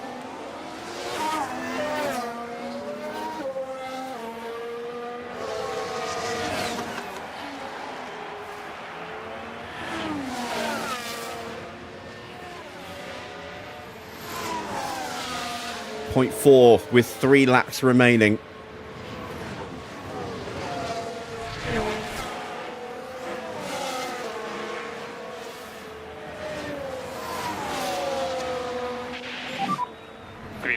Oh, this is really bad. My nerves are shredded. This will be our best ever finish, 5th place, I think.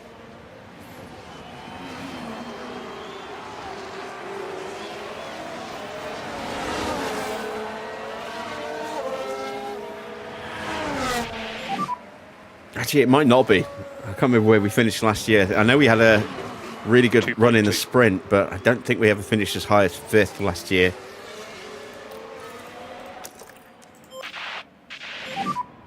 Free use of overtake.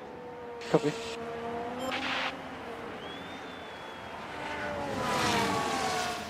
.3 kilos. A little over 2 laps to go.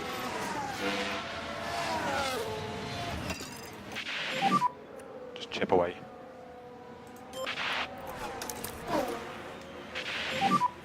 Recharge on.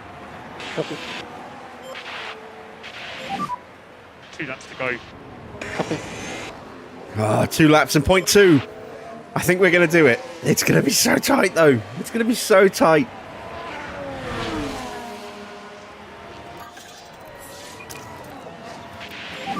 Hamilton starts his final lap. Copy.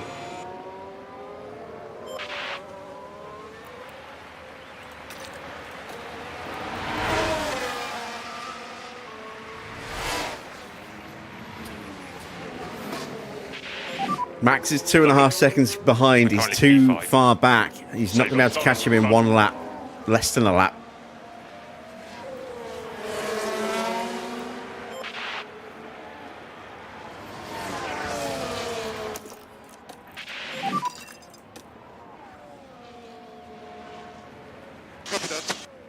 I'll be fine. I don't know.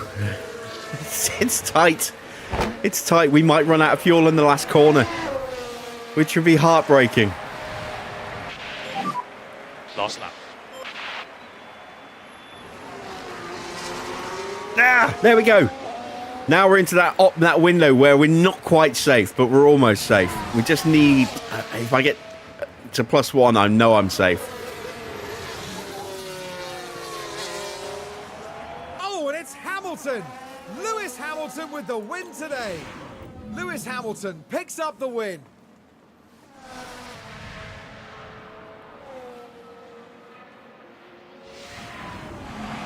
What an achievement!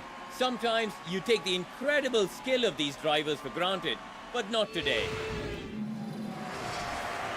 So Hamilton gets the win from Max.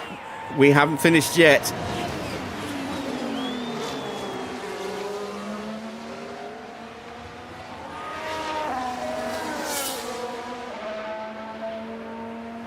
I can't take this down or turn this off. I have to leave it like this because we still might not have enough. I've been showing fuel neutral like this and still run out of fuel before. Come on. Come on. 5th place. 5th place. That's the checkered flag. Porsche brings it home in 8th. What a race. Whew. Ah, I can breathe.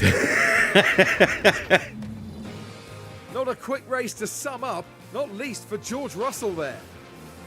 Just out of the points today with a P12 finish in the end.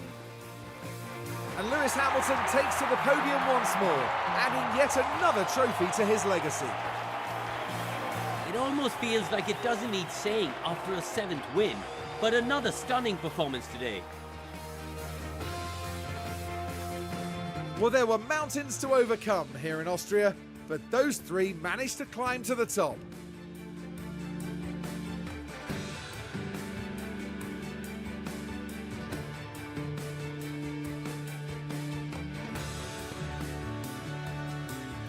Well, Karun, how do you think they'll be feeling in the team garage at the end of that?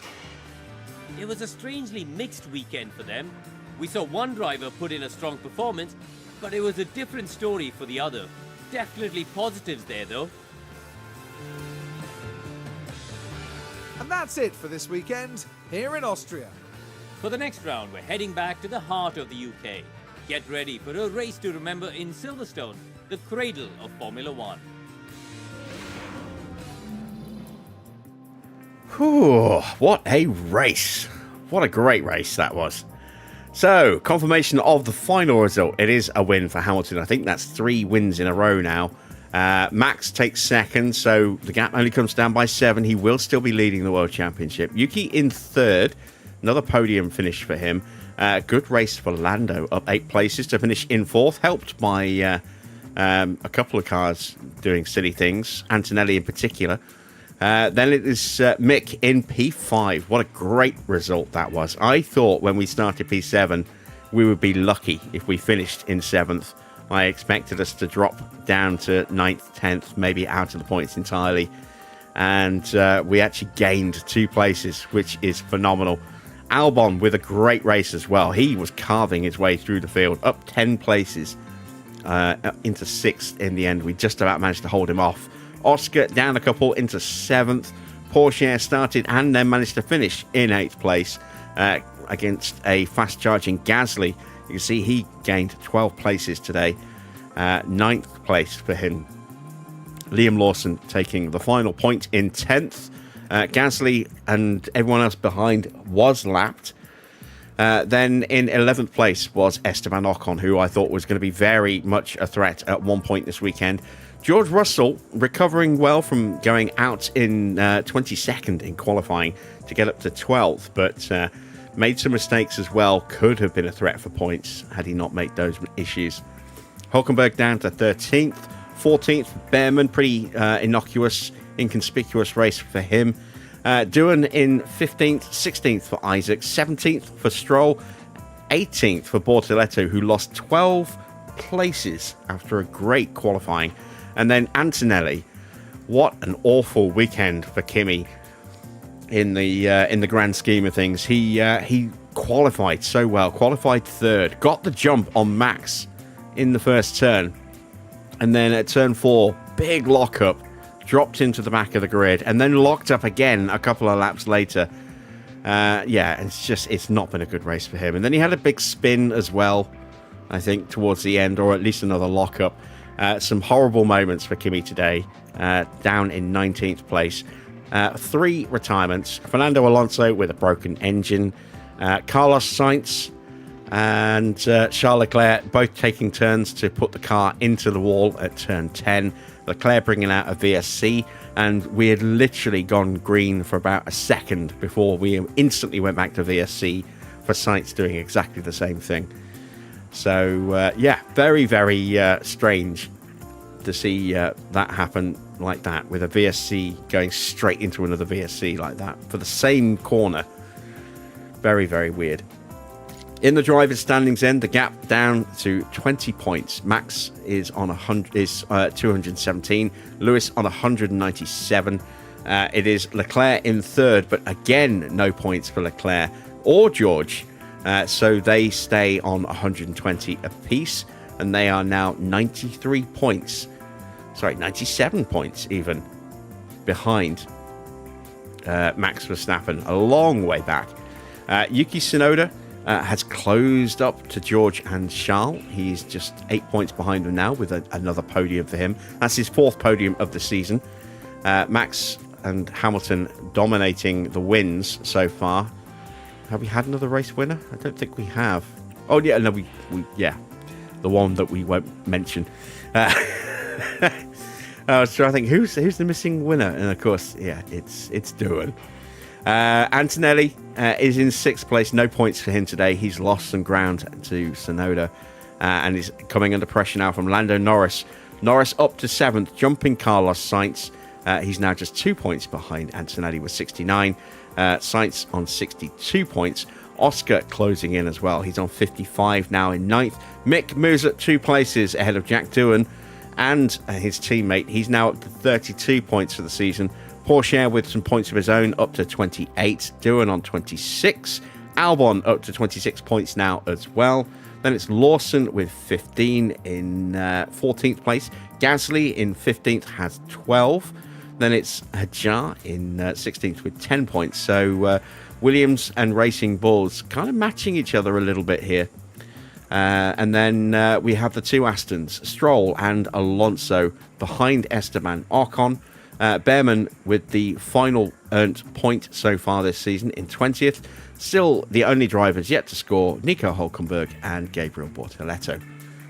The constructors standings, it is 33 points for Red Bull. Ferrari picking up 25. Good damage limitation for Ferrari given the bizarre nature of Charles Leclerc's weekend. So that gap is now 12 points, goes up by another 8. Mercedes, no points at all this weekend. They stay on 191 points, and McLaren pick up 18, so they're up to 124 in 4th. Williams have 88 points, 14 points for us. We are up to 60 points now in 6th place. Nice, healthy lead over Alpine. We are 22 points clear of them as they pick up 2 points of their own. They're on 38 points. Shouldn't be 38 points. It should only be 13. Racing Bulls on 25 points. And then a little bit further down, we have Haas with 9, Aston with 2, Sauber with 0. So, did we maintain 1st and 4th in the pit stop challenge? Let's have a look. Yes, we did. Monster points for us today in the pit stop challenge, 37 of them to be precise. Racing Bulls get the 2nd quickest stop. McLaren take 3rd. Aston with 5th place. 6th and 8th go to Mercedes. Ferrari taking 7th in between the pair of them. Alpine getting 9th, and Racing Bulls getting the final point as well. So a double points finish today in the pit stops for Racing Bulls. Let's see what the standings look like. Red Bull, no points today. Stay on 169. Racing Bulls close the gap back up. They're on 155 now, 14 behind. We move past McLaren and Mercedes into 3rd place on 140 points. We're just 15 behind Racing Bulls, 29 behind Red Bull in total, and 9 points clear now of McLaren, who are 4th with 131. Mercedes with 126 in 5th. Then it's Aston with 112. Ferrari with 104. Alpine have 81 points. No points for Sauber, Williams or Haas today. They stay in 9th, 10th and 11th respectively with 73, 15 and 5 points. There you see a summary of our stops. Look at that. 2 identical stops for Teo, both 2.285. That's phenomenal from the pit crew. Matching the stops. Supreme accuracy in that respect. And a 2.223, which is our best ever stop, I do believe. Let's see. Yeah, that was our best ever pit stop with Nissan. Not a great first stop, 2.6, but more than made up for it with the other 3. Really pleased to see the pit crew starting to come together. We might have to try and convince Aurelian to stay, but with a much more agreeable contract than he's on right now. Both drivers also hit their sponsor targets comfortably, so we actually get maximum money for the first time in a little while. 1.47 mil added to our bank balance, and we'll head back to HQ and start prepping for Silverstone.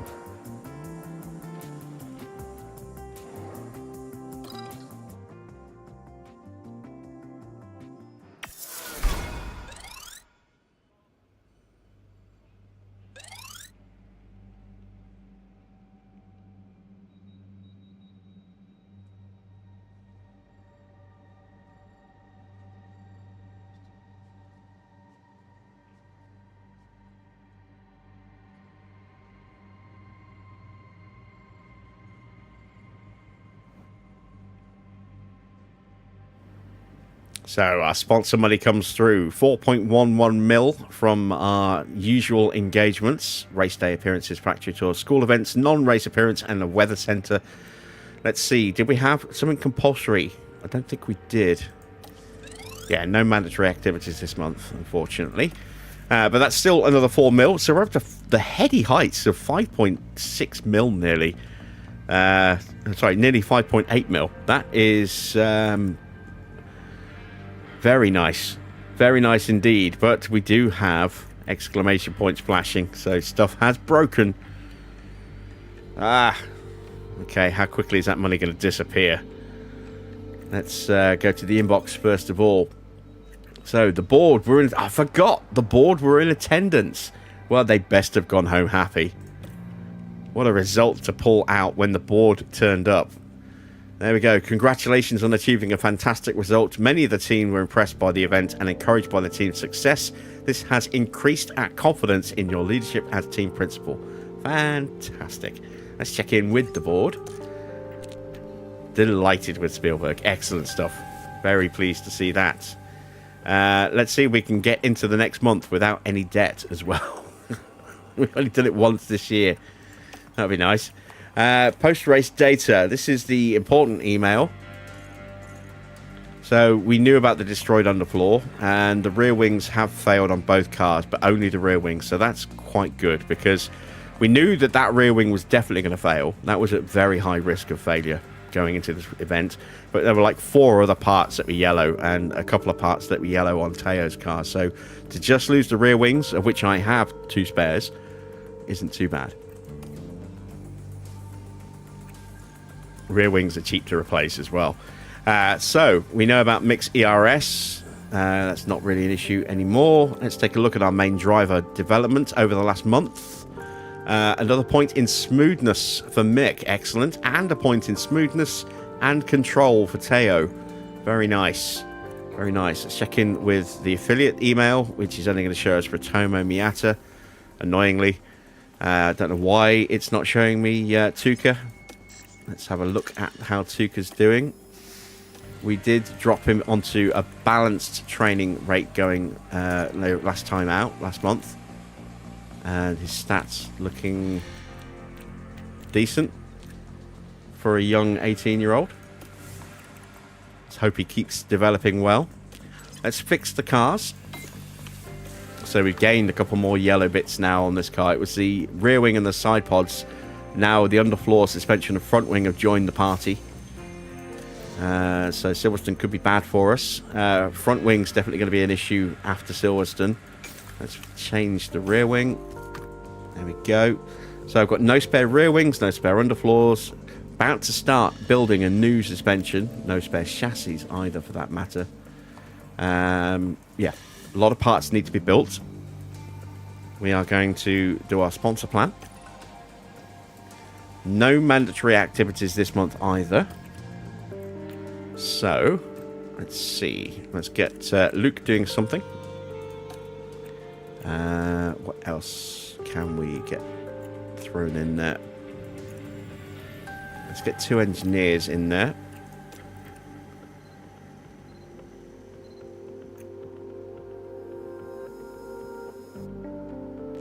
Really want to do the factory, but I don't see is that we have much of a choice given everything else that's being suggested. Don't want to affect the drivers. That's going to have a negative impact on Ratomo Miata's mentality, which will then have an impact on how much he generates. So we won't actually have a clearance of 329. So we're going to need to maybe do something different instead.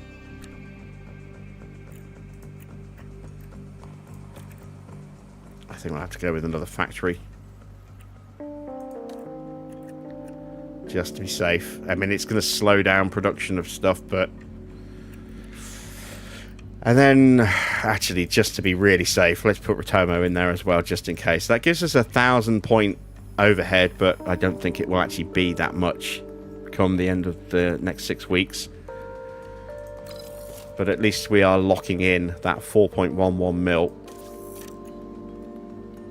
We're going to advance time 1 day. There we go. Our underfloor research project is done. We can now get the next research project done. The next big research project done. Our suspension is ready to go into production as well. Fantastic. We have a spare side pod now. Very nice. Let's clear those emails off. We can ignore the monthly car reports. It's always depressing reading. Let's take a look at what is going on up and down the grid. Ferrari have a new chassis. One of the best on the grid. And they're working on another new chassis. Wow. Okay, so they are focusing very much on the chassis this season, it would seem. Speaking about Ferrari stuff, their junior team, so to speak, Haas, having a tough time at the moment. 9th in the constructors. Ollie Behrman not having a great start to his career, unfortunately. Has made a lot of mistakes so far. Down in 20th, Ocon in 17th. Hasn't been doing that much better. Let's get our pit crew training plotted in for this month. So, 0 fatigue. We can throw in a full day of gym training. And another one here as well. And then possibly a morning. Yes. There we go. So we'll carry 1% fatigue. Actually, let's not carry any fatigue in. Let's go with car building. There we go. So that'll be carrying 0 fatigue into Silverstone. And then when we come out, we'll go into some split training.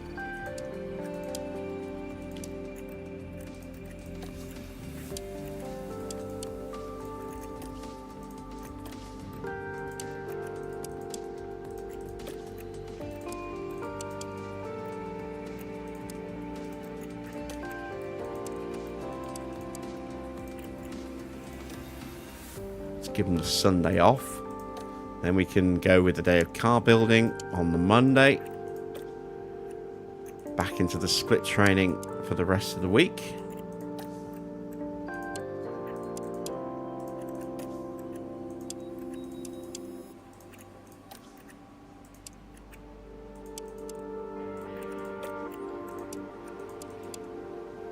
There we go. And then we'll be at 21%. 12, 3. So I've got a day and maybe a day and a half that I can play about with.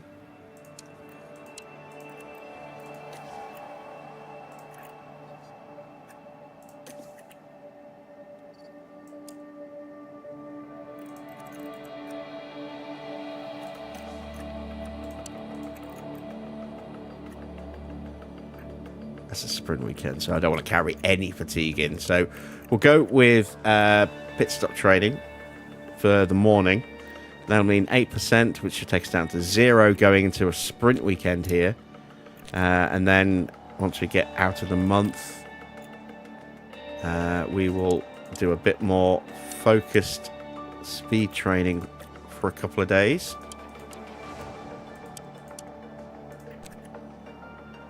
Perfect. So, by the end of the month, we'll have reduced our chances of mistake down by about 0.5%, taken another couple of hundredths off our estimated pit stop time, improved our car building, and got a nice little buff to our stats as well. Lovely stuff. Now, we do need to sort out this contract. 2.4 mil is obscene. He is in a happy mind space at the moment, which is good. We're up to 5.8 mil, so we barely got any money from the board. And part of the reason is contracts costing us too much. I might see if I can reduce Dirk's contract down.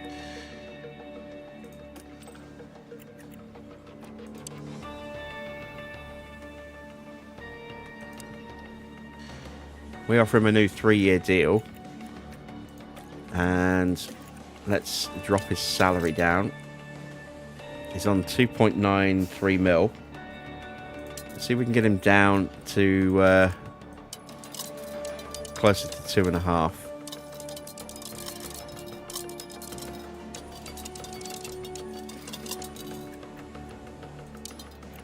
See if he'll take that. If I can save 400 grand a year, 500 grand a year. It's not much, but it will add up if we can get other bits in there as well. Let's take a look at Matt, who is out of contract at the end of this season. Let's see if we can re-sign him on the cheap. Looks like we probably can.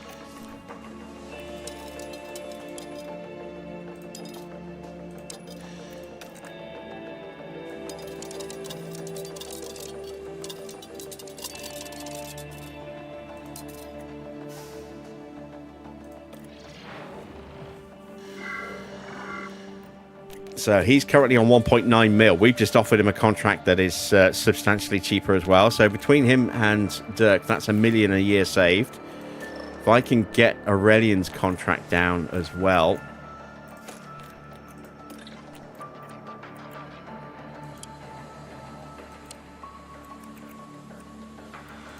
That's what he wants. It's not what he's going to get.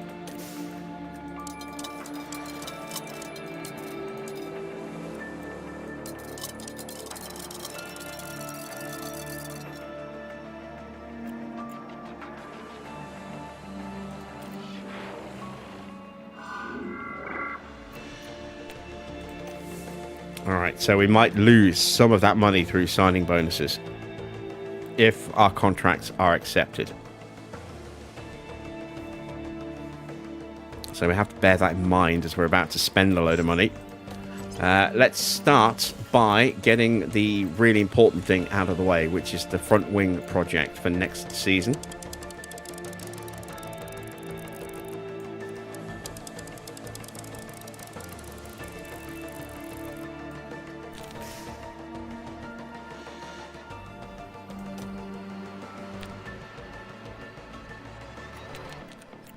$50 across the board, so we won't change anything too much.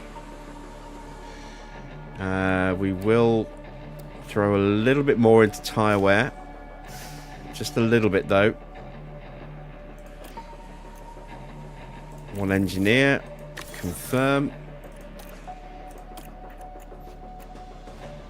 Need to see if I can get another side pod done, because we're not putting anything hour-wise into this, so let's just get another side pod going.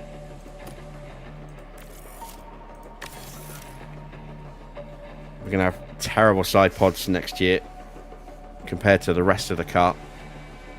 3 million left. I want to try and get one more project started.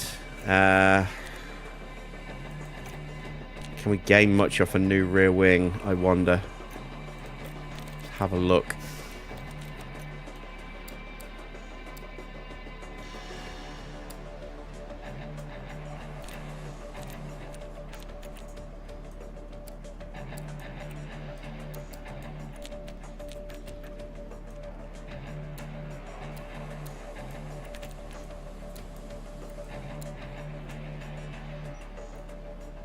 Not really. No.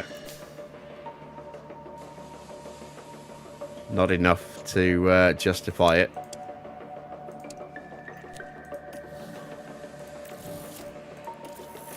So what could we do? What about an underfloor? Could we maybe find some performance with a new underfloor?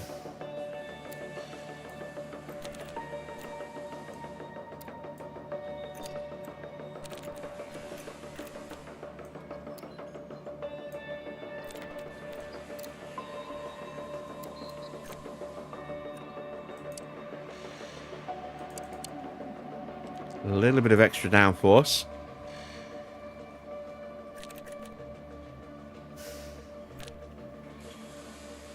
I want to try and find a way to reduce some of the drag on the car without crippling my downforce in the process. We got that new suspension done. Don't really want to do yet another chassis. Can't do front wing or side pod because we just started research projects on them. So I think it has to be the underfloor, really. But we'll leave it for now. let's focus on making sure that we can build what we need to. So we need 4 of these. That's 1.2 mil gobbled up. Let's try and get some other spare parts in. So I need a couple more rear wings.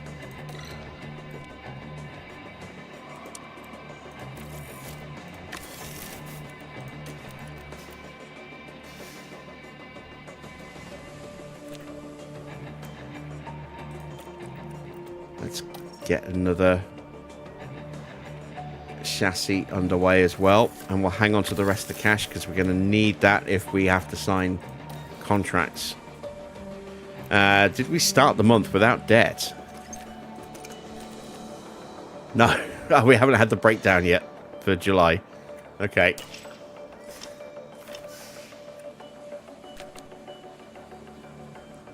Alright, something purple in the inbox. It's a counter offer from Andy Stevenson. I forgot we'd offered him a contract. We've got our scouting on Neil Holdy as well. And Pat Fry.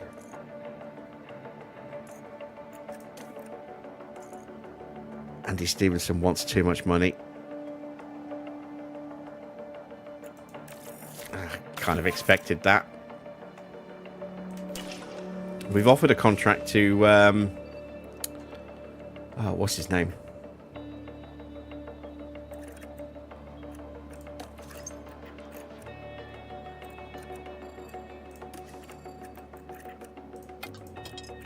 Randeep as well. Let's see what he comes back with. If he accepts the contract, we will say sayonara, see you later to Aurelian, I think. Because we'll be signing someone better and potentially a lot cheaper as well. I expect he'll counter offer us though. One of the reasons why is our team just isn't that attractive at the moment. Well, I mean, it's not that bad. It could be better. We're still not fully upgraded on this. Well, I don't have the funds to get that done. And that is it for today. That is it for this week. I hope you have enjoyed our race tonight. If you have, a thumbs up would be much appreciated. And you can also hit that subscribe button if you're not yet subscribed as well. And be sure to click the notification bell so that you get notified when the next live stream starts and when videos return to the channel next week as well. Hope you enjoy the weekend. It is the Hungarian Grand Prix in real life this weekend, so it'll be an interesting battle between Norris and Piastri once again, I would imagine.